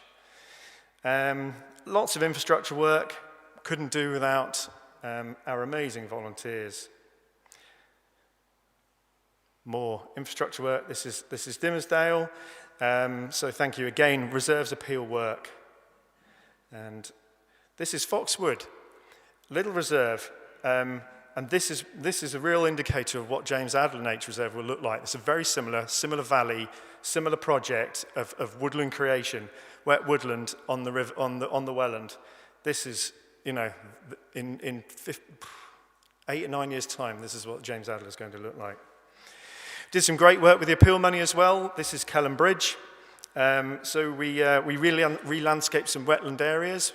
We're always battling succession in wetland sites, trying to maintain it open, keep it, keep areas that won't turn into woodland in the end, because we want biodiversity. We want to keep it biodiverse. And teams working away on wetland sites. Sorry, I did say it was going to be quick. Nearly as quick as watching a film, flashing past your images. This is a limestone grassland site out in the east. Lots of work going on maintaining that. The work we did here has enabled us to sheep graze it this year for the first time in a long time. So really pleased. Just a phenomenal site for all sorts of species. Great for butterflies. I think 16 species of butterfly recorded on that reserve, 15 in one day. So just amazing place. And, sorry, we are running out of time, so I'm going to zoom along. But yeah, tremendous work. So this is over out in the east again. This is some of our sheep being rustled. There's Sarah in the bottom there, working with the volunteers on our eastern grassland sites. Lots of scrub work going on, lots of maintaining these amazing limestone grasslands. And again, loads of infrastructure work gone on with the reserve appeal money, so thank you again for that. And we're trying to use and utilise, non-machinery methods as well. So scything on our grasslands has become really important. We've had workshops teaching people how to scythe. We've done lots in both sides of the counties. So trying to get away from the machinery, trying to get away from the carbon elements. So we've been working really hard on that. Tim's going to speak to you about the Rutland Osprey project, but it's not on this slide. 2.5 million people viewed the YouTube channel for the Rutland Ospreys this year. So just incredible statistics, which Tim will speak to you a bit more about. I had one slide that wasn't there. Just at the end. Oh well, it's disappeared. One really interesting thing is that we've got a Rutland Recharge project about to commence. So we've bought a four-wheel drive electric mobility buggy for Rutland Water Nature Reserve. So that will be available for people when they come to visit. Also, an electric outboard engine, and also we're putting an array of solar panels and an air source heat pump on our volunteer training centre. And that's funded through the Eugene Community Fund. So that's £49,000 worth of funding that we've secured. That would enable us to charge our vehicles, 17 kilowatts of energy that the solar array will create, and heat our building all with free energy. So that's happening this winter, amongst loads of other stuff. Sorry for the rush, but over to Tim.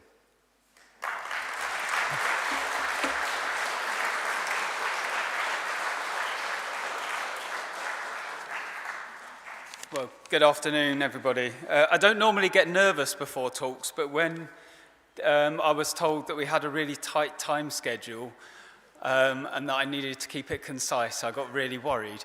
But yeah, well, thank you ever so much for coming along today. My name is Tim Sexton. I'm the Senior Species and Recording Officer at Rutland Water, and it's my responsibility, along with my assistant Beth, to coordinate all the survey work that we do at Rutland Water, mainly based there, although I do end up doing some surveys elsewhere in the county. Just to give you an idea of some of the breadth of the work that myself and Beth and about 100 volunteers do every year, this word map just gives you an idea of just the extent of the survey work that we do. However, whatever we do, we try to make it, where we can, as systematic, as scientific, and most importantly, repeatable as we can, so that we can gather some long-term data, which really helps us to understand trends, what's happening on our reserves, and then correlate that with the habitat management work that we're doing on our sites. And the most important survey that we do at Rutland Water is by far the Wetland Bird Survey, the WEBS. As a wetland site, an international site of conservation interest, it's a SPA, a Ramsar site and a SSSI for its importance for wetland birds over the winter months. We have somewhere in the region of 21,500 wetland birds at any time during the coldest months of the year.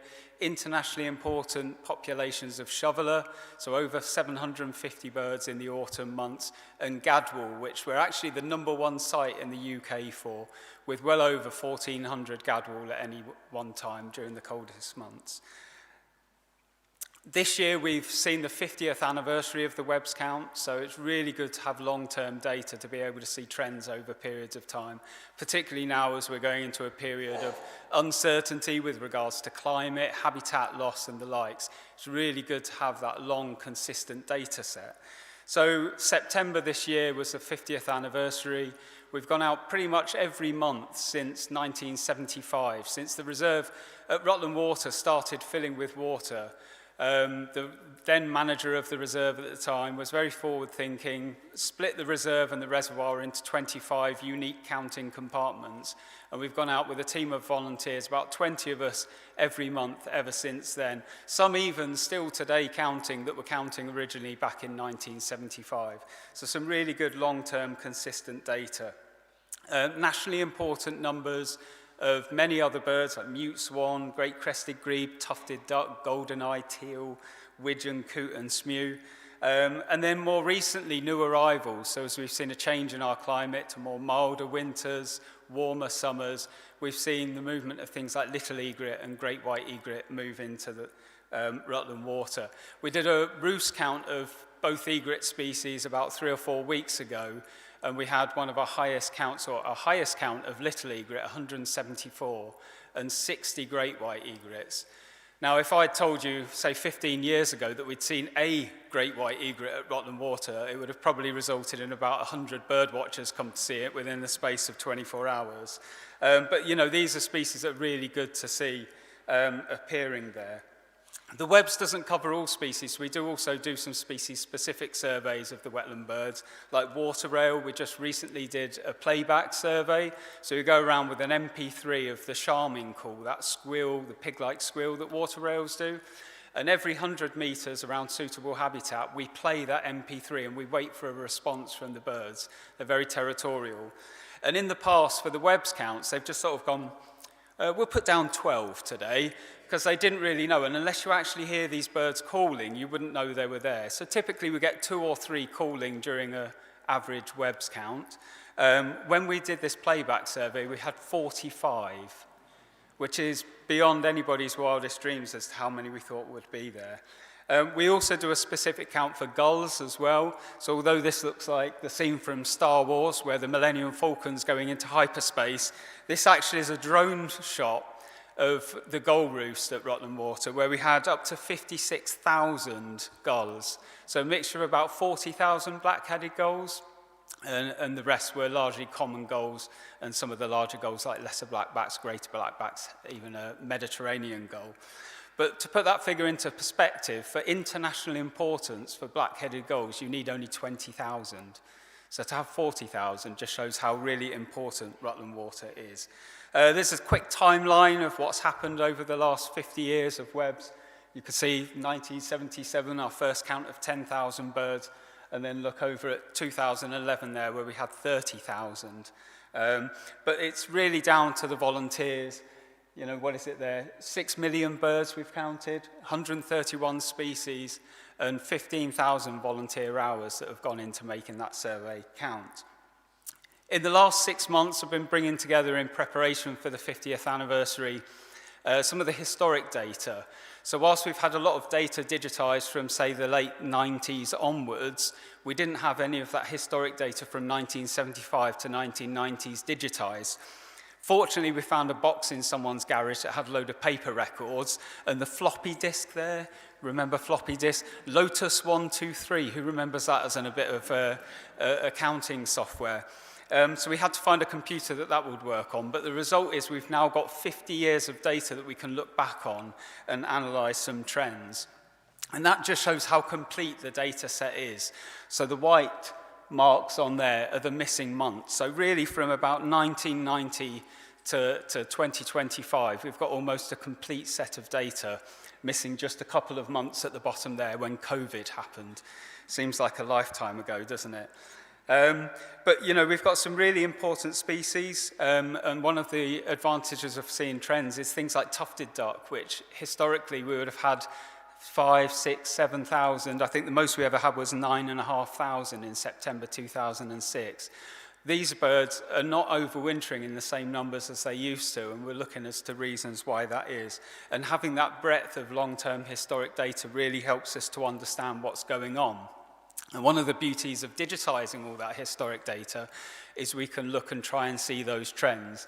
So this is the trend map for tufted duck. It's a conditional time series analysis. All the grey lines that you can see, if I can get this to work, are historic winters from September through to March, and the 3 lines there are from 2022 to 2024. And you can see that birds are arriving in similar numbers to where they have done historically, but by October they're completely disappearing, and we want to know what those reasons are for those birds moving away from Rutland. And hopefully this analysis of this long-term data will explain some of that. More recently, we've been doing heat maps of the reserve. So Beth, my assistant's a great whiz on QGIS and mapping software, and she's been mapping all of the WEBS data to understand how birds are using the reserve, and then how we can work with our partners, Anglian Water, to look at minimising recreational disturbance in those key areas. And that's for the latest count in November.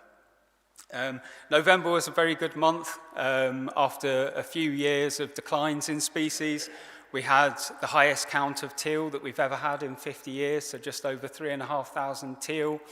We achieved all of our objectives for the year, despite us not being anywhere near into the winter yet. So we've got 22,000 birds being counted, the maxima, just for this year alone. And it's just been really a great count overall. The Rutland Osprey project Joe just touched on earlier. We've seen some great milestones in the project this year. We had our 300th chick. So since 1996, since this project started to reintroduce this bird back into England at Rutland Water. 14 nest sites now across Rutland and down into Northamptonshire as part of this project. And in 2025, we had 11 nests, raising 31 chicks. We had 19 male and 12 females. 1 brood of 4, 7 broods of 3, and 3 broods of 2 chicks, which just shows how productive these birds are across Rutland. And amazingly, this year we also had, for the first time in many years, some interest in the nest on Lagoon 4 as well. So Manton Bay might not be the only nest at Rutland Water next year. So hopefully the 2 birds, 359 and 3H9, 359's a juvenile from 4 years ago, and 3H9, the female, was from 2023. They'll return next year to actually nest on Lagoon 4. Small mammal camera trap project, I thought I'd just touch on briefly. This is a couple of volunteers really that have been instrumental to making this work. There was a project to reintroduce water voles back into Rutland Water back in 2010, 2011. They've been monitoring the rafts ever since. I would say that they're not really getting bored of that project, but they've been doing it almost single-handedly ever since that project started, and they wanted something else to look at. So I said, well, how's about this idea of this small mammal camera trap tunnel project? And we wanted to build up an atlas of small mammals, so along with the water voles, what other small mammals are using the site. So they went out tirelessly over a period of 2 years, and looked around the wetlands using these adapted trail cameras, which just essentially have the equivalent of a reading glass lens on the front of it, so that the minimum focus distance is better. And they recorded 96,000 images over the period of 2 years. So putting 5 of these camera tunnels, which have a little bait bowl in there where whatever it is, a field mouse or wood mouse, water voles, bank voles will go in, they would eat some of the food and get their picture taken. It was like a selfie box for small mammals. But most importantly, they were able to generate 7,700 small mammal records. And again, to put that into perspective, prior to that project starting, we had only 500 small mammal records for the reserve in 50 years. So it's massively improved our knowledge of small mammals across the site. We found that water shrews were present pretty much everywhere where they put these traps.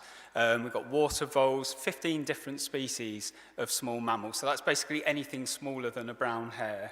And not just small mammals as well. So we've got otter records, badgers, some of our volunteers sticking their head in the box wondering what that is. But a very, very good project and largely volunteer-led. And again, Beth came to the rescue with her mapping skills and built up an atlas of where all of those records were. I'm an entomologist. I'll always talk about insects. Conservation, I always believe, starts from the ground up. If you get things right for the smaller things, it will be right for everything else. So we've been doing a lot of moth trapping over the last 30 years at Rutland Water. This year's been fantastic. Over 450 species we've recorded this year. So over 750 in total have been recorded over the last 40, 50 years. And just 650 from one site alone. So Cherrywood, one of our volunteers, Ron Follows, has been trapping there regularly. And over the years, we've seen an increase in many specialist wetland species of moths, so things like the wainscots, for example. And I literally made an amendment to my talk this morning because we had a record of oak rustic, which is the moth just in the top left-hand side, which is the most northerly record for that species in the UK. And it's the first record for Leicestershire and Rutland as well, so really good species to get. We did a lot of beetle surveying over the last couple of years with Graham Finch, who's the county coordinator for beetles. Went out and did just 8 survey visits, but managed to record 650 species of beetle. And in amongst that was 70, 80 or so nationally scarce species. We've got 20 new county records. And ever since, we've been finding new records all the while. Beth managed to find Hydrophilus pisceus, the great silver water beetle, which is one of the most northerly records for that species.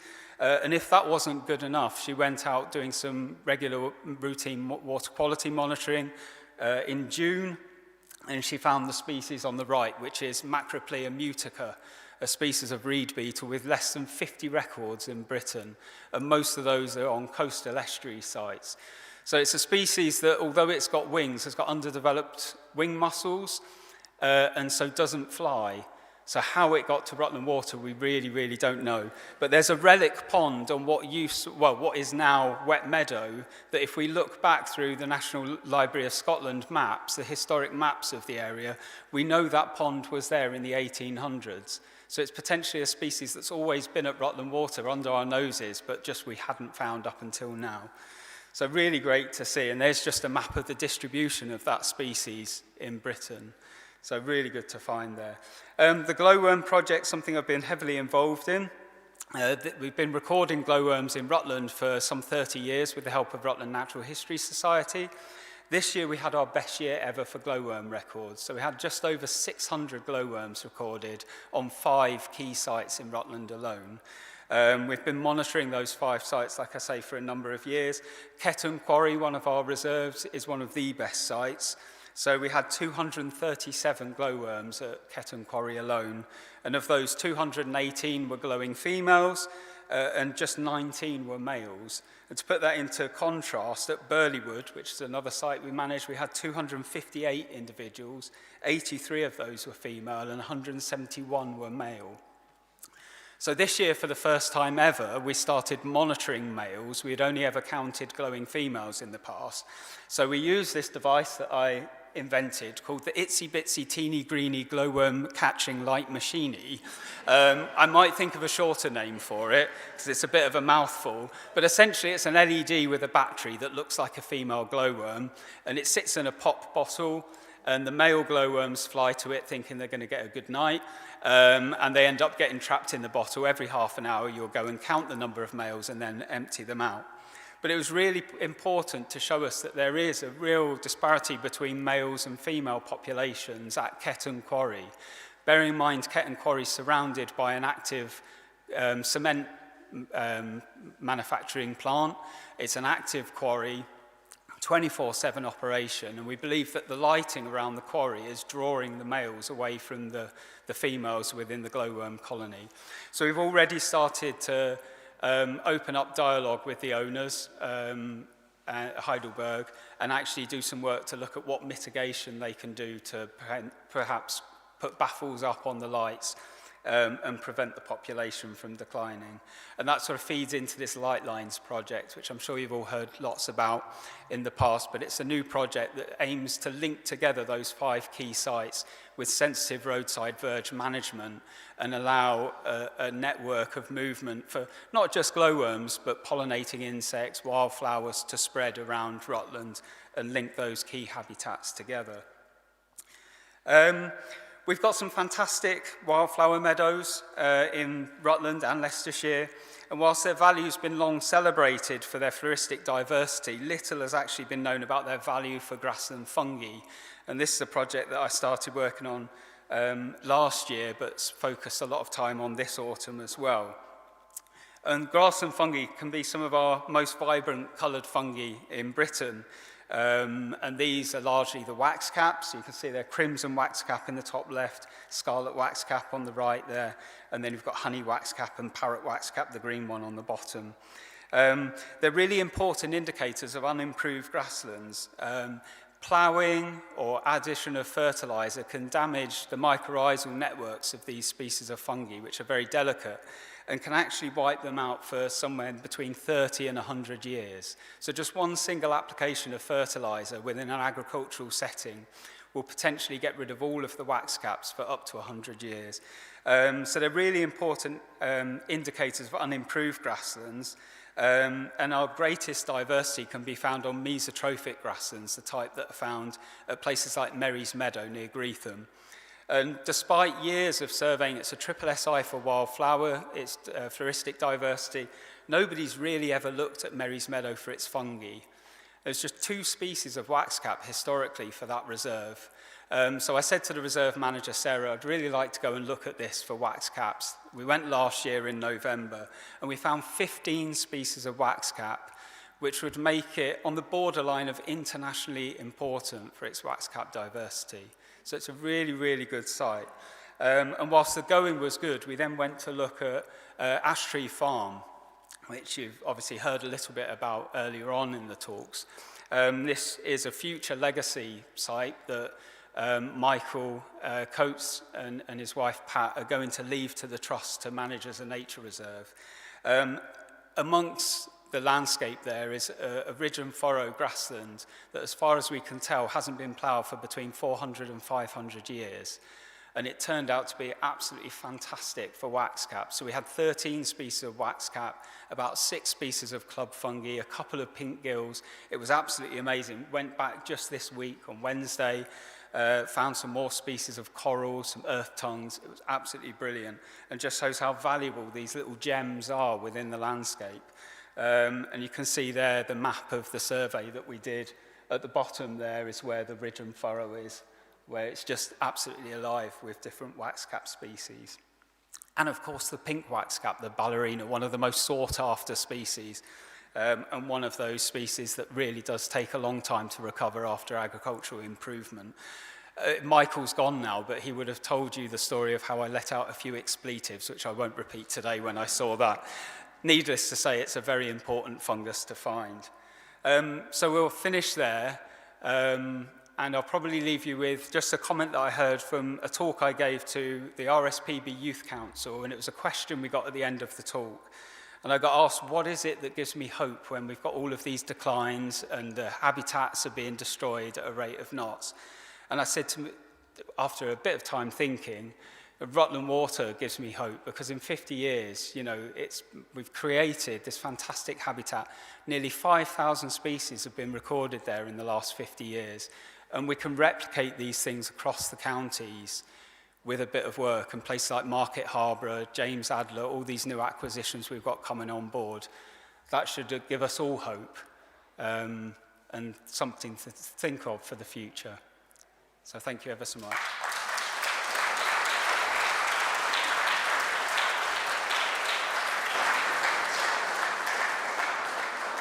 I'd like to thank all the staff today for their presentations.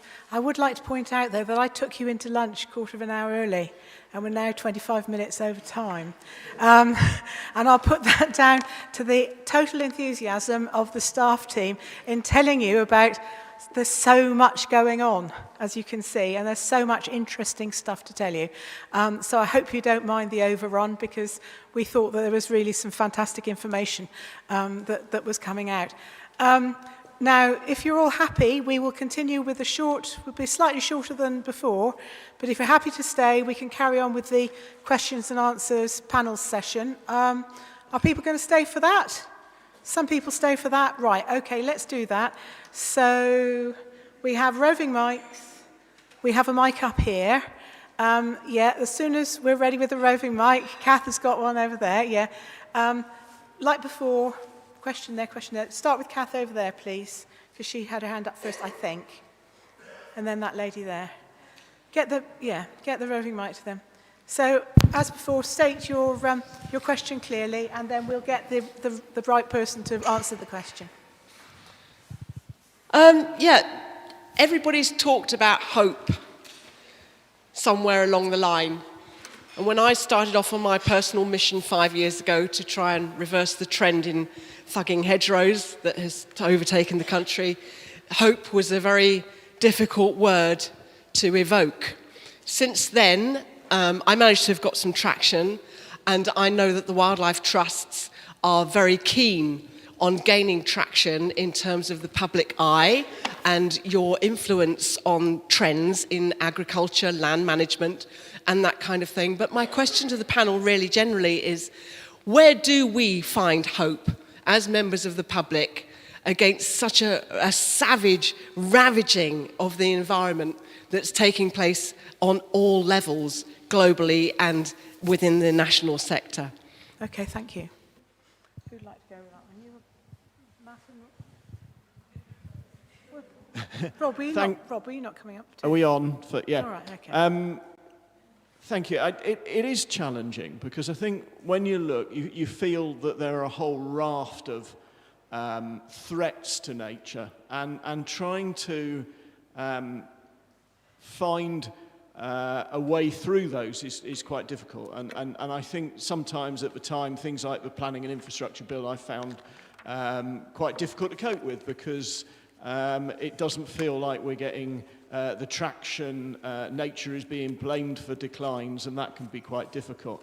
But in terms of the hope, I think I see projects on large scales as well as small that have genuine support behind them. And I think the partners we talk to, and we've built across Leicestershire and Rutland some really strong partnerships where people are willing to put resources and money and their time and commitment into making things happen.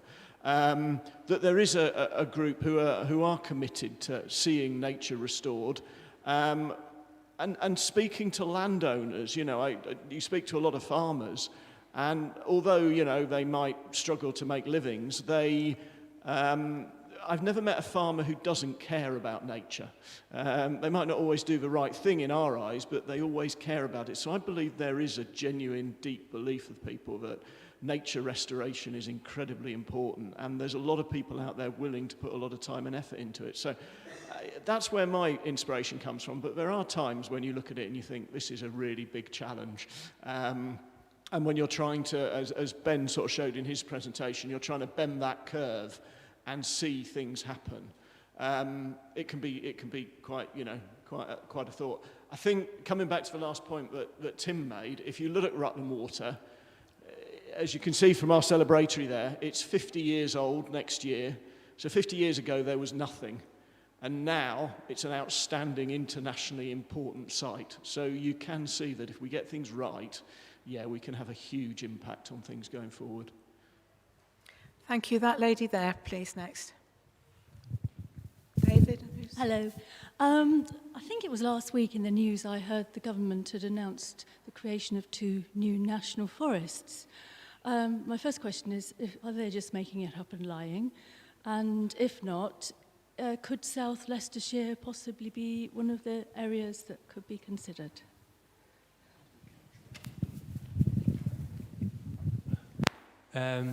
No, you heard, that was right what you heard. Yeah, there are 2 new national forests.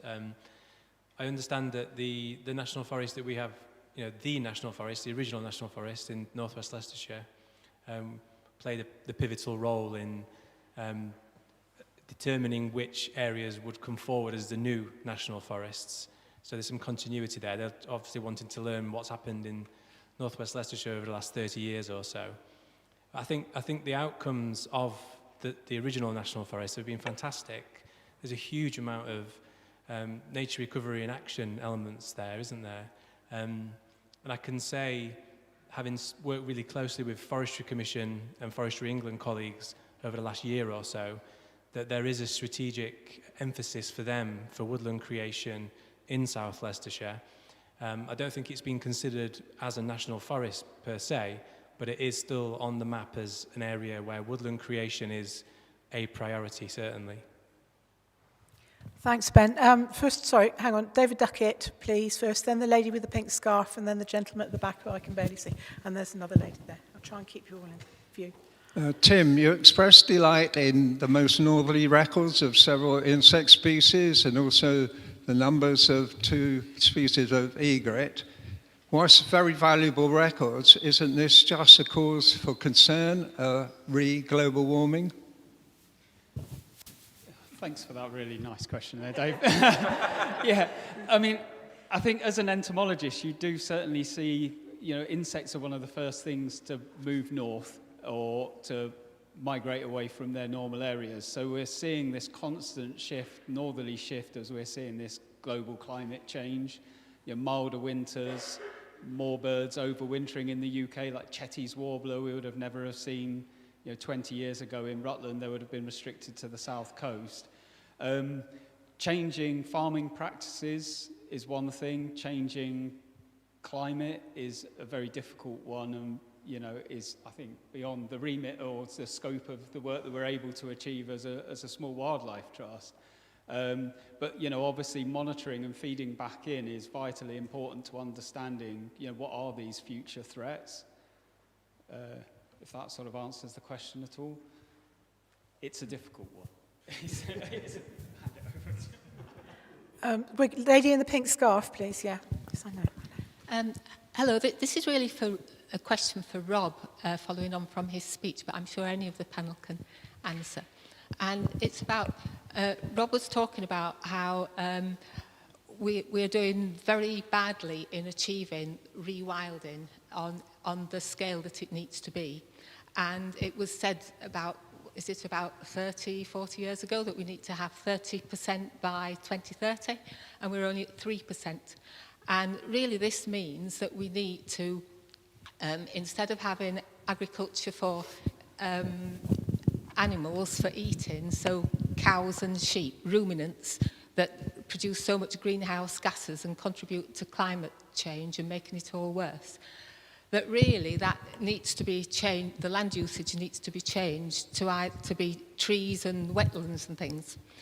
But the general public, and even people who are really intelligent and interested in wildlife, don't seem to realise that that's what needs to happen, and think it's okay to carry on having domestic animals on that scale and eating beef and lamb at the continued Apologies to the lady, but could we come to the question, yeah, please, so because the it's taking a long question is, how time. can we educate the public to realise that land use needs to change in a big way, because most people who we talk to just don't seem to get that at all.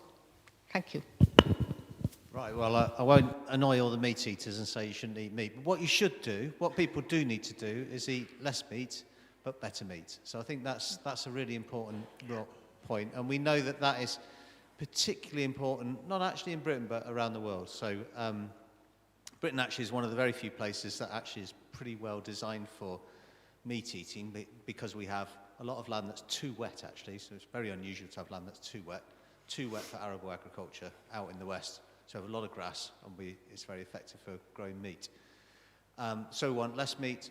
But I think a bigger point is, if you look at arable production in this country, 40% of that arable crop goes into animal feed, so it's not actually going directly into food production. 5% of it goes into biofuel. 3% of it goes into pheasant food, would you believe? And then the rest of it produces bulk commodities, most of which is used to make ultra-processed food that makes you ill. So that's a bust food system. That's a straightforwardly bust food system. And I picked up on the Dimble report earlier that set out some really sensible proposals about how you start to try to fix that food system. Unfortunately, the government completely ignored it at the time, but we can keep pushing. So we need to keep pushing on that. But I think one of the really big issues there is educating people, and that can start at school and so on, is educating people to eat better food, nutritious food. So food security is actually about nutritious food that's affordable all year long. What we're eating is bad food that's, for sure, affordable. And we've got to change that. We've got to change to nutritious food that makes us healthy. So we need to grow more fruit and veg, more fruit, probably a bit less meat, and less crops for animal feed in this country. And then we can release huge areas of land for the sort of nature recovery we need. So it's an absolute win-win here. We really can do this. Thanks, Rob. The gentleman in black at the back.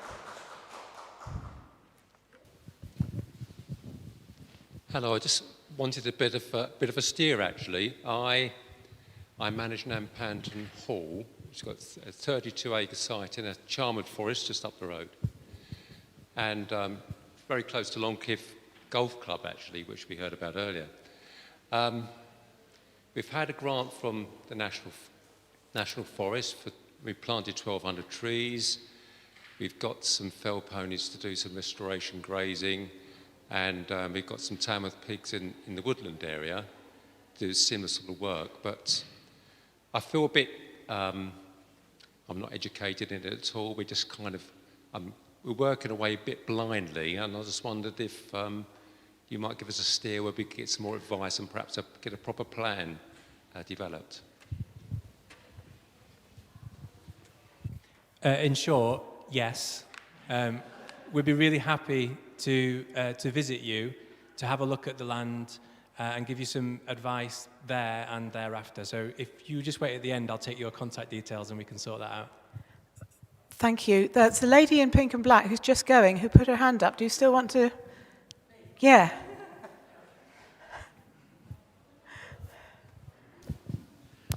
Yeah, I wanted to ask you, Ben, with the Market Harborough, what about beavers?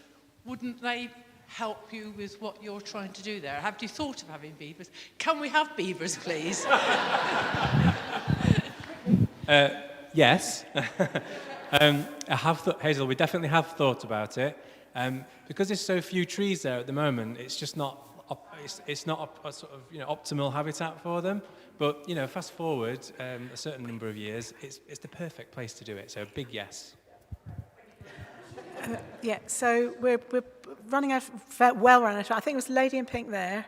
There's a lady down here with a shawl. We'll try and get to the lady with the scarf there, but we'll have to call it a day at that point, I think. Thank you very much. I understand the need for tree planting, but I get concerned when so many hedgerows are removed for building and the trees are then planted on what is actually quite species-rich grassland.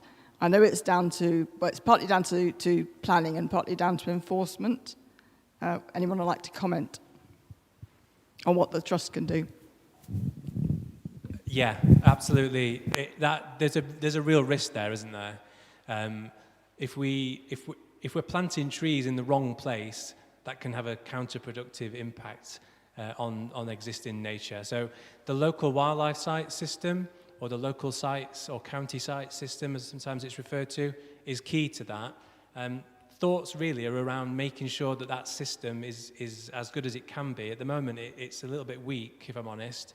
So I think we, as a sector, need to really invest in our local wildlife site system. So that's protecting those sites, monitoring them, and giving advice on how they're managed. But protecting them from woodland creation schemes is part of that, really. So highlighting that they are valuable places and protecting them through the local wildlife site system is what I would say is key. Yeah. Okay. Thank you, Ben. This lady with the shawl, please. Hang on, wait. If you can wait for that. Sorry, it's just a question, really. I've had a pond in my garden for a huge number of years. And about 7 years ago, I noticed the depletion in frogs coming in to spawn. And gradually over the years, that has become less and less.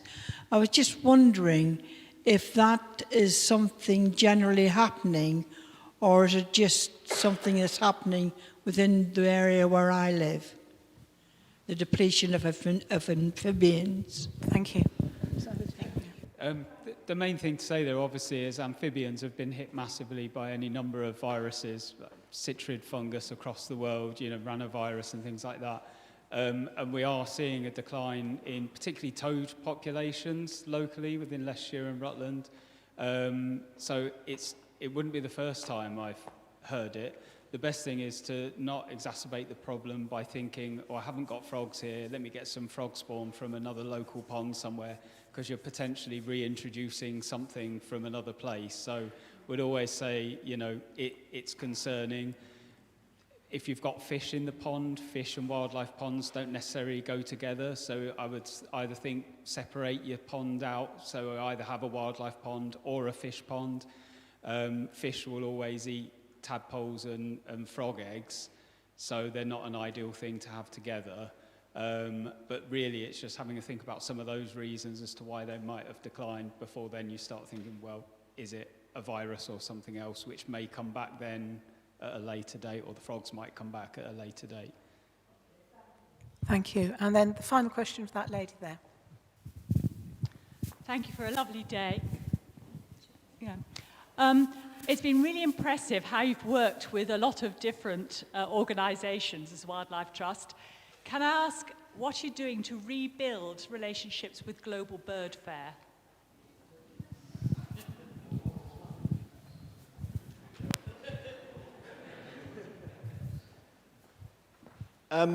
Well, firstly, thank you, because we do work with a whole range of organisations, so partner organisations, etc. I mean, I don't think Bird Fair was before my time, so I haven't been directly involved in it. I mean, I'm fully supportive of it. I think we had it in the wrong location. I would agree that looking back, but I'm fully supportive of the principle. So, to have a number of keen birders going to it.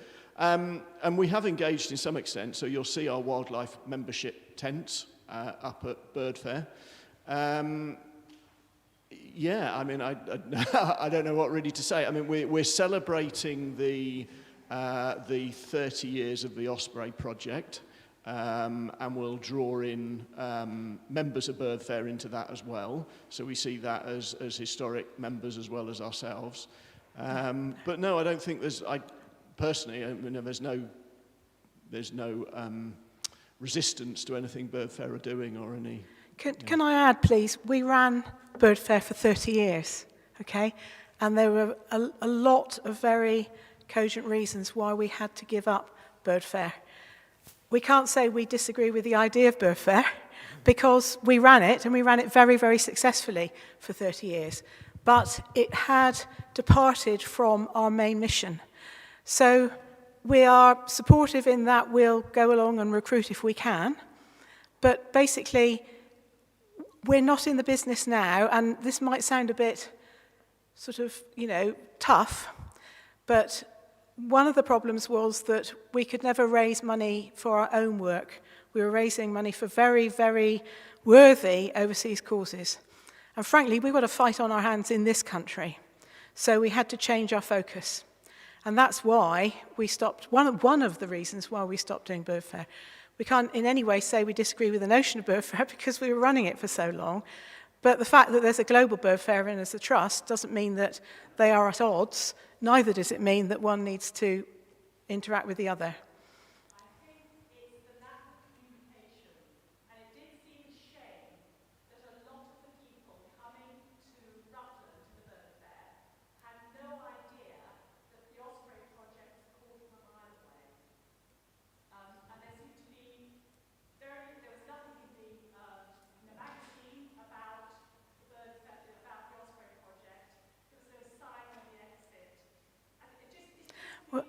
Well, yeah, I'm sorry, but that was Global Bird Fair's event. We can't control what Global Bird Fair put into their magazine or their guide.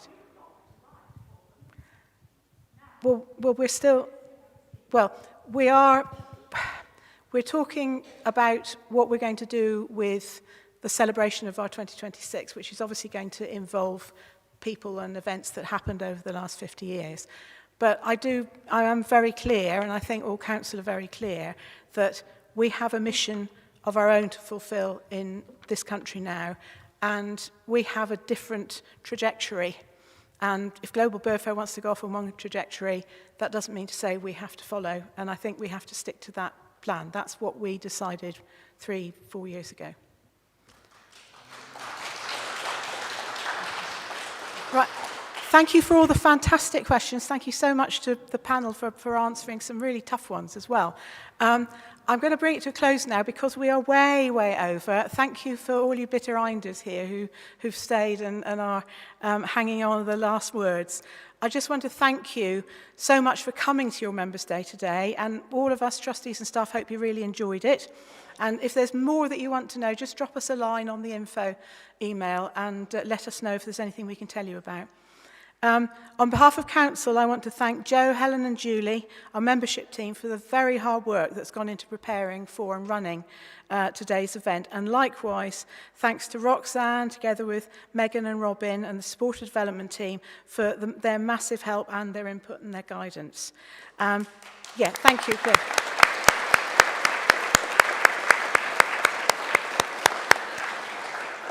And I'd like to once again thank Rob Stoneman for coming back to his home territory.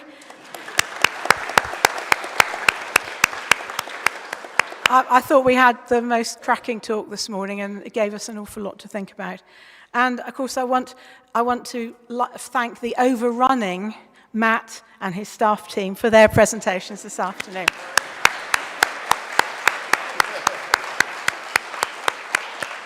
So time management courses are going to be in order, I think.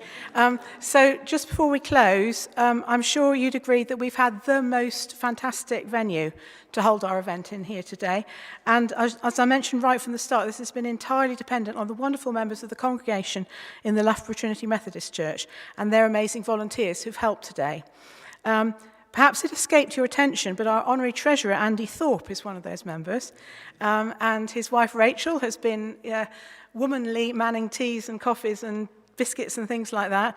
And their son, Peter, has been masterminding the tech today. And I wondered if the three of you could just come up to the front, please, and take your bow.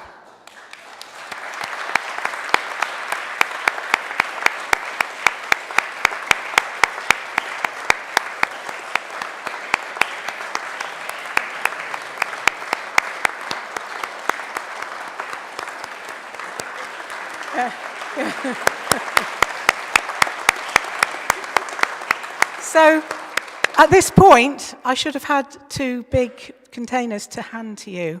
We've got some hampers on the way for you that we hope you'll be able to distribute between yourselves and all the lovely people who were helping here today.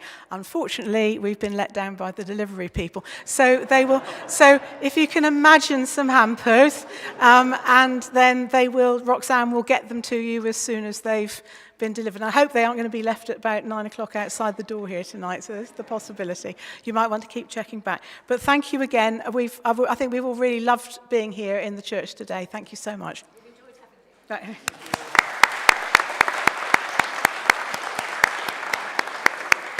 Right, now we really have reached the end. Goodbye to you all. Goodbye to if there's anybody left watching online, I'm not sure. Have a safe journey home. And of course, it's not too far away. Very Merry Christmas and a Happy New Year with lots of wildlife in it. Thank you and goodbye.